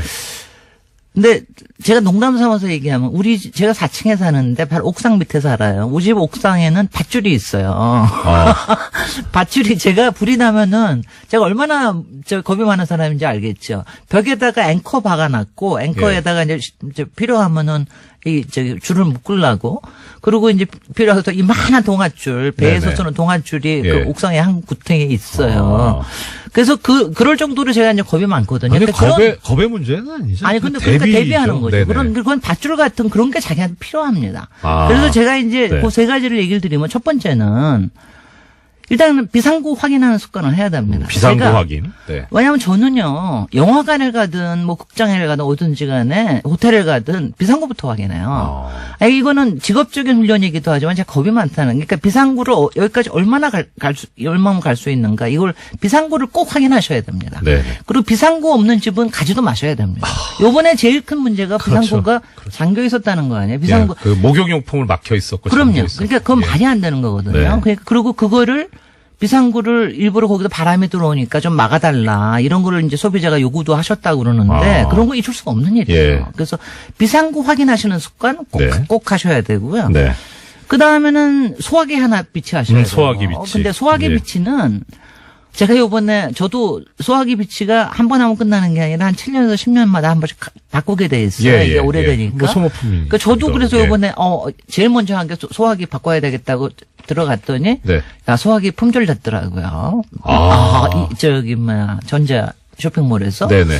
그래서 많이들 소화기를 사시는 네. 모양이다. 가정용이 많이 됐더라고요. 예. 그래서 이게 다행이네요. 네. 그래서 이거 소화기 하나는 꼭 비치해 놓으셔야 되고요. 예. 그래서 그거는 눈에 잘 띄는 데다 해놔야 됩니다. 눈에 요새는 잘 띄는 디자인들. 곳에. 예. 그러니까 어디든 업소에든 가면은 다 있긴, 여기도 있다. 저 구석에 있네요. 네. 저 예. 구석에 3.3kg짜리 있네요. 예, 예. 근데 그거 잘 쓰실도 못하고 그러는데 눈에 잘 띄는 데다가 놔야 됩니다. 예. 눈에 잘 띄고 언제든지 뭐 사고가 발생했을 때 사용 가능할 수 있도록 손이 또, 예. 그리고 가까운 저 소화기가 아주 또 유용한 게 좀 무겁기도 하기 때문에 왜 요번에 통유리 못 깨가지고 난리쳤잖아요. 예, 근데 예. 그것도 저 모퉁이로 깨면 예. 그럼 깨지거든요. 그러니까 저게 꽤 무겁기 때문에 예. 하여튼 여태까지 지하철 사고 뭐 이런 것 때문에 이제 망칩 쓰는 법이라든가 많이들 알았는데 네네. 이제는 저기에 대해서도 그러니까 일반 시민들이 그걸 다 갖고 있어야 돼요. 그래서 그렇고. 저 소화기를 노래방 가서 마이크로만 대용으로만 사용해 봤었는데. 그거 위험하겠네, 한번 사진 좀 올려주세요. 잘못하다가 그거 예. 밸브를 뽑으시면 확 하고 나갈 수가 예, 있으니까. 그래서 저 분사되는 곳을 마이크처럼 쓰니까 얼굴에 분사됐을 때 위험하거든요. 근데 절대로 그 하면 안 소화기가요. 예. 가끔씩은 흔들어줘야 돼요. 그 안에 이게 분말로 돼 있기 때문에. 그러니까 네. 그 용도는 좋았겠네요. 네. 흔들어주시는 거를. 예, 또, 그렇네. 예. 그다음에 세 번째는 세 번째, 이게 네. 들어갔는데 바깥으로 나갈 수 있는 데를 어느 한 군데는 꼭 마련하셔야 됩니다. 제가 이 얘기를 왜 하냐면은요. 바깥이라는 게 요새 왜 아파트에 발코니들 다 막잖아요. 제가 이것 때문에 저는 솔직히 항상 속을 끓입니다. 예. 저거 제가 원해서 더군다나 이게 2년 전부터인가는 불법이 아니게 됐어요. 그러니까 네네. 다 안으로 하는데 예. 이게 굉장히 문제거든요. 그러니까 바깥이 있으면 발코니 조그만 거 하나라도 있으면 네. 사람들이 그쪽에 대피할 수도 있고 필요하면 거기 가서 사다리 타고 내려갈 수도 있고 네네. 이 바깥이 그리고 불길도 잘 안 올라붙습니다. 그래서 제가 아파트에 계시는 분들은 제가 옥상으로 뛰어나가는 걸 고민하듯이 네네. 그러니까 이게 요새는 이제 좀 크니까 몇 개가 방 앞에 발코니들이 여러 개가 예, 있잖아요. 그렇습니다. 그 중에 하나는 제발 좀 막지 마시라. 하나 정도는 그걸로 나가서 피할 수 있게. 그렇구나. 이게 좀 다른 말씀인데 요새는 이제 공동주택이 많이 금연 건물화 돼가지고. 네. 근데 그 원래 안방 앞에 발코니나 이 베란다가 흡연자들한테는 흡연실. 근데 그거는 흡연하는 거는요. 흡연이라는 게 바로 연기가 바로 위로 예. 올라가기 때문에 그게 이렇게 썩 바람직한 건 아니에요. 근데 네. 한 군데로 쭉 열려 있으면요. 필요하면은 밧줄을 타고 바로 밑으로 내려가거나 위로 올라갈 수도 있거든요. 그러니까 그런 소통이 된다는 게 굉장히 중요한 그 거예요. 아래 윗집이나 옆집하고도 그런 거에 대해서 그런 거를 좀 얘기해 놓으면 굉장히 좋아요. 네. 그러니까 예전에는 발코니가 있어서 그런 걱정이 훨씬 덜 했습니다. 그래서 요거 세 가지, 그러니까 굉장히 많습니다. 예. 예방에 대해서 굉장히 여러 가지가 많은데, 네. 요 세 가지. 예. 내장구 확인, 예. 소화기 비치, 네. 그다음에 바깥 외부에 들어가는 공간을 하나 예. 꼭 마련해 놓으시라. 요거 네. 세 가지. 이거는 사실 박사님께서 겁이 많다라고 하셔서 뭐 그렇게 전제를 하셨지만 겁의 문제가 아니고 지금 9992님도 말씀 주셨어요. 말씀하신 모든 게 이게 다 상식이다. 네, 상식인데 습관이 돼야 돼요. 네. 습관이 되는 게 굉장히 습관. 중요합니다. 상식과 습관이 되는 습관. 게 너무 네. 중요합니다. 예. 그 말씀 죄송한데요. 이동규님께서 이런 문자 주셨습니다. 뉴스공장에 여자 게스트가 안 나오는 건 성체발 때문이 아니다. 공장장과 같은 스튜디오에 있는 게 여자로서 쉬운 일이냐. 이런 말씀 주셨습니다. 어떻게 생각하세요?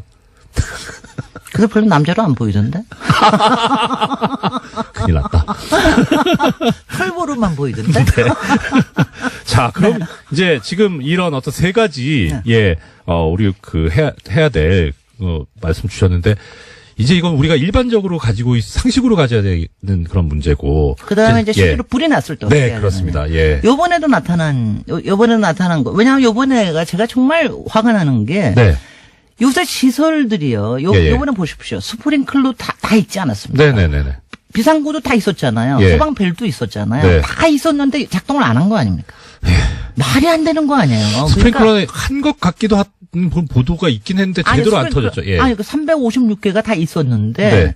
밑에 급수전을 막아놨다는 막았죠. 거예요. 예. 왜냐하면 예. 누수가 있기 때문에. 그러니까 이런 게 아무 소용이 없다는 건데 네. 일단은 일단 불이 났을 때는 맨 처음에 하는 거 일단 도망가는 거예요. 처음에는 어제 불하고 맞서 싸우겠습니까? 아니야. 처음에는 이제 도망가야죠. 저 소화기가 네. 기껏해서 나오면은 15초 나옵니다. 10초에서 15초밖에 안 나옵니다. 저게 하는 게 아니에요. 예. 그러니까 10초에서 15초면 나와 그때 불이 안 꺼지면 도망가야 됩니다. 도망가는데 네.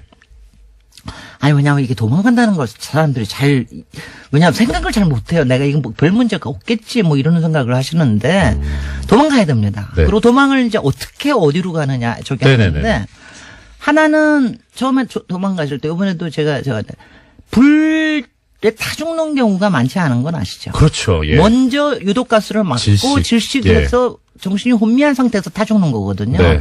그러니까 도망가실 때 저기 하는 게 물수건. 예. 물수건하고 네. 물수건 그러니까 수건이 아니라도 어떤 예, 뭐. 옷도 상관없어요. 네. 하면 물수건을 입에다 대고 나가는 게 있어야 됩니다. 네. 요번에도 스프링클러가 터졌으면 그게 이제 굉장히 연기가 가라앉았을 거예요. 근데 나갈 때는 여 같은 게 특히 애들은 그리고 온몸에다 물 뿌리면 더 좋습니다. 야, 말씀 더 들어야 되는데 한 해 동안 고생을 많이. 아니. 네. 요거 하고. 후에 나온 사정만 가지고 이게 저기 석방할 어떤 이유가 합당하냐 아니냐 그렇게 심사해 왔는데 이걸 무너뜨린 게 예전에 김관진 전 장관 때 신광열 부장판사였죠. 그러니까 그때 다들 이거 이러다가 어떻게 하려고 그렇게 하나는 그런 비판이 나왔던 거고요. 네, 그 관련해서 뉴스가 어제 또 네. 나왔습니다. 그러니까 김관진 전 국방장관 같은 경우에는 군사이버사령부가 댓글을 통해서 선거에 개입한 혐의로 구속된 바가 있는데요. 네. 범죄 성립 여부가 불투명하다라는 이유로 적부심에서 풀려났습니다. 그런데 어제 국방부가 비밀예자 문서를 보면요. 김 전 장관에게 불리한 내용들이 들어있습니다. 총선을 앞두고 당시 여당을 지원하려고 한 뚜렷한 정황이 있다라는 건데요. 그렇기 때문에 이 적부심이 적절했나라는 논란이 일고 있습니다. 네. 이 부분에서 제가 하나만 더 말씀을 드리자면 여기는 또 법규가 애매모호하게 돼 있어요. 그러니까 그때 시간이 모자라서 말씀 못 드렸는데 김관진 전 장관 같은 경우에 가장 이제 받았던 혐의 중에 가장 중요한 부분이 군형법 위반이었거든요. 정치에 관여하면 안 된다. 군인은. 근데 이분은 군인이 아니잖아요. 현재는 민간인이죠. 예, 민간인이죠. 그러니까 원래 군형법 적용 대상이 아닌데 그런데 그럼 왜 군형법을 적용을 하느냐? 군인과 함께 범죄를 저질렀기 때문에 그래서 군형법을 적용을 해가지고 구속영장을 청구를 해서 그게 발부가 됐는데 문제는 그거예요. 정부조직법인가에 보면 정확하게 지금 저 기억이 가물가물한데 국무위원 그러니까 이 지금 장관 국무위원이잖아요. 이 국무위원은 그 정치 관여하는 데서 처벌 조항이 없어요. 정치 관여를 하면 안 되지만 정치 운동을 하면 안 되지만 그래서 정무직 공무원의 경우에는 그러니까 군형법에 따르면 원래 자기가 적용받는 그런 법인 국가공무원법이죠. 국가공무원법에 의하면 처벌 대상이 아닌데 공범이 되면 처벌받는 게 말이 되냐라는 논리를 들이댔던 거고 그게 먹혔었는데 재밌는 거는 2006년도에 이 비슷한 판례가 하나 있었어요. 대법원 판례가. 아마 그게 상당히 참고가 됐었을 거다라는 생각은 들긴 하지만 나중에 법이 바뀌어가지고 그래가지고 그것도 처벌의 대상이 된다고 바뀌었었는데 그 바뀐 법을 몰랐을 리가 없는 것 같은데 바뀌기 전 법을 적용해서 그래서 당시에 그래서 지금 조금 전에 말씀하셨던 거죠. 범죄 성립 여부가 불투명하다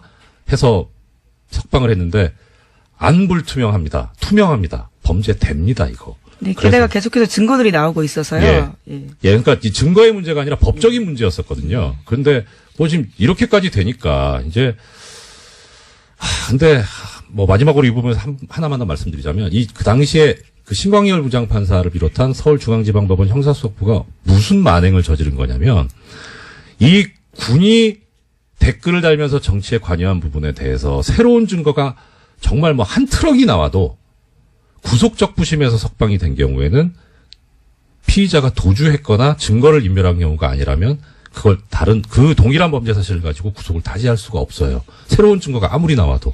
그래서 적부심이 그만큼 무서운 거거든요. 진짜 조심했어야 되는데 그렇게 하고 나니까 참 더 허탈한 거죠. 우리 국민들 입장에서 보면 증거는 계속 쏟아지고 있는데 법적으로 방법이 없습니다. 나오는 그런 이유에 따라서 봤을 때 구조가 뭐였냐면 이분은 아무것도 모르는 분이었잖아요. 허수아비였잖아요.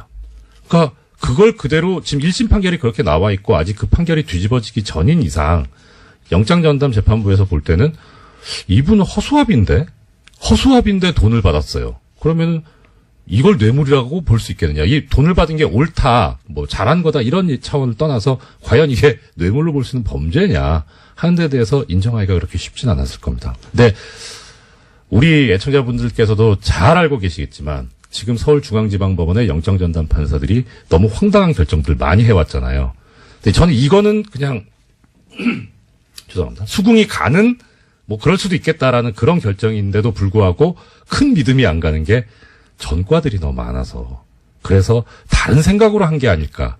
그러니까 해설을 해드리긴 해드립니다만 사실 좀 의구심이 있기는 있습니다. 그래서 총체적으로 보면 이 결정에 가장 큰 문제점을 제공한 데는 종전 1심 재판부입니다. 그 판결이 지금 여기에 영향을 상당히 미쳤었고 그래서 지금 검찰에서 재청구 얘기도 나오고 있는데 오히려 이 항소심 판결이 나오는 거를 지켜보고 하는 게 어떨까 싶은 생각도 듭니다. 거기서 만약에 1심 판결이 뒤집어진다면 뭐 그거 할 수도 있죠. 거기서 다시 법정 구속이 될 수도 있고 하니까 여기에 그렇게 좀 더 집중하는 게 과연 필요한지 약간 의문이 들고요. 또 하나는 검찰의 수사 계획이 뭐였는지는 저로선 정확히는 알 수는 없는데 사실 정무수석이 돈을 받았고 이게 뇌물이라면 비서실장, 그다음 대통령 여기까지도 당연히 연결이 돼야 되는데 이걸 향후에 수사하려고 한 건지 아니면은 거기는 뭐 혐의점이 발견이 안 돼서 지금 조윤선 전 장관까지만 얘기를 한 건지 그거는 잘 모르겠어요. 그런데 이 돈을 주게 된 이유와 관련해서 금품을 제공한 그 쪽에 이야기가 있었다고요. 네, 죄송합니다. 어제 채널A 쪽에서요, 그 조윤선 전 장관의 방어 논리에 대해서 좀 보도를 한 바가 있습니다. 그 내용들을 보면요, 이병기 전 국정원장과 조윤선 전 수석의 친분 때문이다라는 건데요. 이를 지시한 이병기 전 국정원장은 개인적 친분 때문에 돈 줬다라고 진술했다고 합니다. 그래서 월 500만 원 정도는 큰 돈이 아니다라고 여겼다라는 이야기도 했다고 하는데요. 그래서 국고손실죄로 위반이라면 합당한 처벌을 받겠지만 뇌물은 아니다라고 주장하고 있는 겁니다. 국고손실죄가 더 센데 원래 왜 이러시는지 모르겠어요. 근데 그렇다면은 액면 그대로 받아들이면 이 말이 진실일 수도 있을 것 같아요. 근데 이 말이 진실이더라도 더 아프죠. 우리 국민들 입장에서 보면 아니 도대체 이건 무슨 우리가 뭐 뼈 빠지게 벌어가지고 일해서 벌은 거 가지고 세금 내는데 그걸 자기들 이게 후배가 불쌍해 보여가지고 주는 이런 돈으로 쓰였다는 게. 네, 월 500이 큰 돈이 아니다라는 주장도 좀 황당하고요. 게다가 검찰에서는 돈 준 방식에 대해서는 주목하고 있는데 네. 잡지에 현금 봉투 끼워서 조심히 그러니까 몰래 줬다라는 거거든요. 이제 그만큼 이 돈을 주는 것이 적당하진 않다라는 것을 스스로 인식했다라고 판단하는 거죠. 농담할 분위기는 김어준입니다. 이정열 공장장 대행. 네. 사무장에서 출세했습니다. 잘하고 있나 저는 안 궁금합니다. 못해! 전혀 못해! 무슨 꿀보이스 깔끔하다 뭐 이런 말도 있는데 들어보니까 전혀 걱정이 안 됩니다. 예. 제가 어디 갔냐 궁금해하신 분들 궁금해하지 마시고요. 저는 잘했습니다. 새해 뵙겠습니다.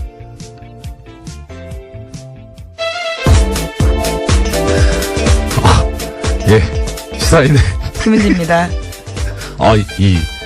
제 내막을 좀 말씀을 드리자면 어젯밤에 오프닝을 제가 작성을 하는데 오프닝을 쓰지 마라. 그래서 겁이 덜컥 난 거예요. 하도 오프닝 때 사고를 치니까 못하게 하는구나. 야, 언론 자유 탄압하는 뉴스공장 각성하라 이거 준비했는데 따로 준비를 하셨다 그래서 이거였군요. 예, 지금 공장장의 네. 목소리를 따라한 네. 분이신 거죠? 저 잘 모르겠습니다. 네, 이제 웃음소리에 포인트가 있는 것 같은데요. 예. 예, 절대로 동감할 수 없습니다. 네. 자, 바로 들어가죠. 이게 굵직굵직한 소식들이 지난밤에 이제 많이 나와서 오늘 저도 또 말씀드릴 부분들이 있어서, 네. 달려보겠습니다. 자, 공장문 열겠습니다. 가시죠. 네. 첫 번째 소식이요. 조윤선 전 장관에 대한 구속영장이 기각됐습니다. 조 전 장관은 청와대 근무 시절에 박근혜 정부 국정원에 특수활동비를 상납받은 혐의로 구속영장이 청구됐는데요. 서울중앙지법 오민석 영장전담 부장판사가 기각한 겁니다. 네. 사유는 다음과 같은데요. 수수된 금품의 뇌물성 등 범죄 혐의에 대해서는 다툼의 여지가 있다라는 거고요. 또 수사 및 별건 재판의 진행 과정 등을 비추어 볼 때 도망 및 증거인멸에 염려가 있다고 보기 어렵다라는 겁니다. 네.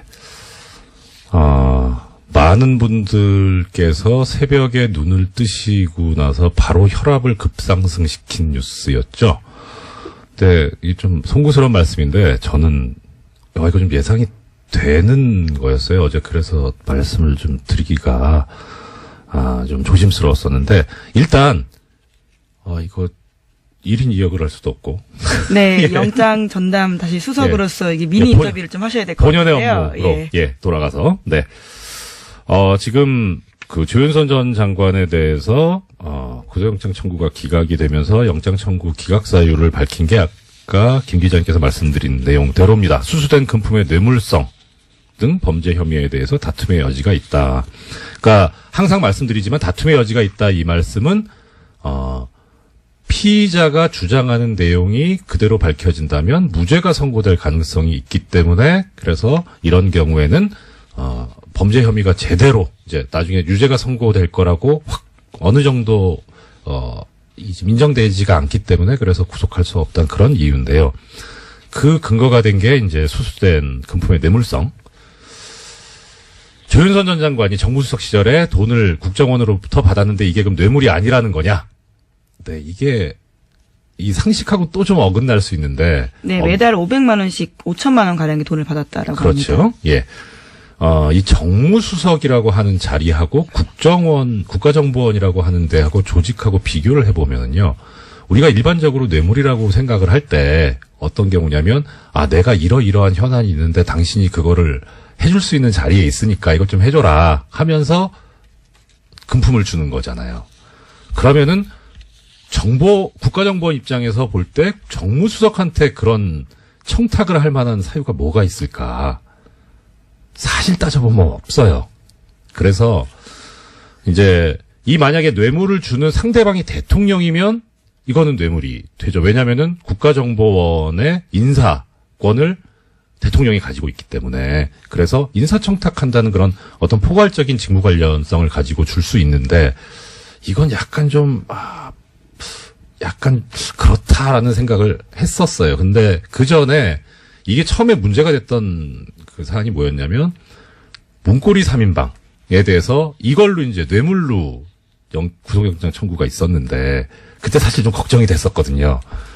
엄밀하게 말하면 국가정보원하고 문고리 3인방하고 또 이게 관련이 없는데. 네, 뇌물에 대한 대가성에 대한 부분이죠. 그렇죠. 예, 직무 관련해서. 근데 그게 어떻게 해결이 돼서 영장이 발부가 됐냐면 이 박근혜 전 대통령 시절에 청와대 구조가 워낙 특이했었기 때문에 원칙적으로 법률적으로 보자면 비서관은 아무 이런 직무 관련성이 없지만 이 사람들을 통하지 않고서는 갈 수가 없어요.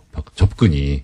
그러니까 결국 이 문고리 3인방과 박근혜 전 대통령을 하나로 볼 수 있는 거죠. 일종 공범의 형태로 볼 수 있기 때문에 그래서 법원이 그런 관점 하에서 인정하고 나갔을 수 있는데 문제는 당시에 검찰이 얘기했던 거는 이 박근혜 전 대통령과 비서관들을 한 몸으로 본 게 아니라 통으로 청와대라고 하는 그런 관점으로 바라봤었더라고요. 그래서 나온 말이 상납이라는 말이 나왔었고 근데 그때 영장이 그대로 발부되고 통과가 되니까 이번에도 같은 구조를 유지했던 게 아닌가 싶은데 사실 좀 그렇죠. 게다가 여기에 지금 기름을 부은 게 뭐냐면 그 판결이 옳은 건 저는 아니라고 생각하는데 이 조윤선 전 장관에 대한 예전 1심 판결. 네, 블랙리스트 혐의에 대해서요. 블랙리스트에 관해서. 진행 중입니다. 이제 선고만 남았죠.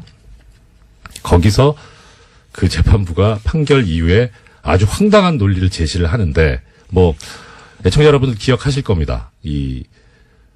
어차피 보수 정권이 잡았으니까 보수적인 견지를 유지해야 되니 보수적이지 않은 사람들, 연예인들에 대해서 지원을 하지 않을 수도 있는 거 아니냐 이런 황당한 얘기를 하거든요.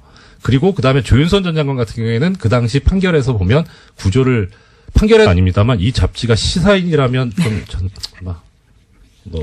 어느 정도는 정상 참작의 여지가 있지 않나. 네. 청와대에서 시사인을 현금 봉투에 끼워서 줬다면 그것도 놀라운 뉴스겠네요. 네. 예. 자, 그러면 여기에 관해서 이제 채널A도 보도를 했는데 조윤선 전 정무수석은 비서관이 줘서 받았을 뿐이다.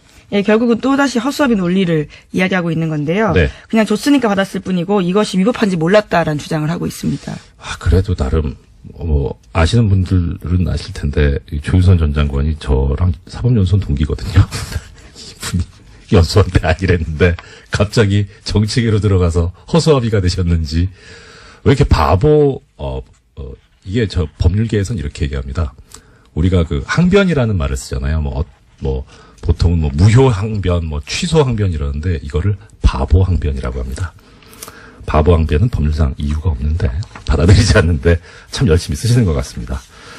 자, 다음 소식이요. 네, 우병우 전 민정수석의 구속적부심 청구는 기각됐습니다. 법원은 우 전 수석에 대한 구속수사가 필요하다라고 판단을 한 건데요. 어제 심리를 진행한 곳은 서울중앙지법 형사합의 2부였습니다. 네. 애청자 여러분들 다 검색해 보셨으니까 아시죠? 이우철 부장판사, 그 심리로 열려서 결국, 적부심 청구가 기각이 됐어요. 그래서 어제 기각될 것 같다고 말씀을 드렸는데. 예, 적중하셨네요. 그렇죠. 확률이 50%잖아요. 예. 이거 아니면 저거였는데. 그래도 맞추기는 어렵죠. 아유. 예. 사실 어저께 말씀을 드릴 때, 이게 워낙에 뉴스공장이 영향력이 큰 방송이라서 말씀을 잘못 드리면 이 재판에 영향력을 행사하려고 하는 게 아닌가 싶어서 되게 조심스러웠는데 이우철 부장판사가 저하고 같은 재판부에서 근무를 했었거든요. 1년 동안. 속속들이 잘 알아요. 이 성향을. 그래서 하나 걱정스러웠던 거는 그러니까 진짜 정말 정의롭다까지라고 평가는 못하겠지만 또 존경하고 믿고 따르는 선배인데 이분이 그 성향을 보면은 그동안에 오염되지만 않았다면 그러면 당연히 성향상 이런 자신의 권력을 사적인데 동원하고 이용하는 거에 대해서 하는 게 그걸 못 참는 분이거든요. 그런데 보수적인, 그러니까 소위 말하는 정말 정통 보수적인 그런 분이어가지고 근데 늦게까지 안 나와서 오염되셨나? 이거 퇴근 전에 6시 전에 분명히 나올 줄 알았는데 그건 좀 걱정을 했었어요. 근데 역시 기대를 벗어나지 않는. 네. 근데 또 한편으로 이제 이건 어떤 개인적인 거 말고 구조적인 걸 말씀드리자면 이게 원래 구속적 부심의 본래 모습이에요. 지금 영장을 발부했던 권순호 부장판사가 사법연수원 26기거든요. 그 다음에 이우철 부장판사가 사법연수원 25기입니다. 그러니까 물론 그렇게 선배라고 치면 선배일 수는 있는데 이렇게 같은 급의 지방법원 부장판사들이 한 결정에 대해서는 서로 존중을 하고 그래서 영장 발부 이후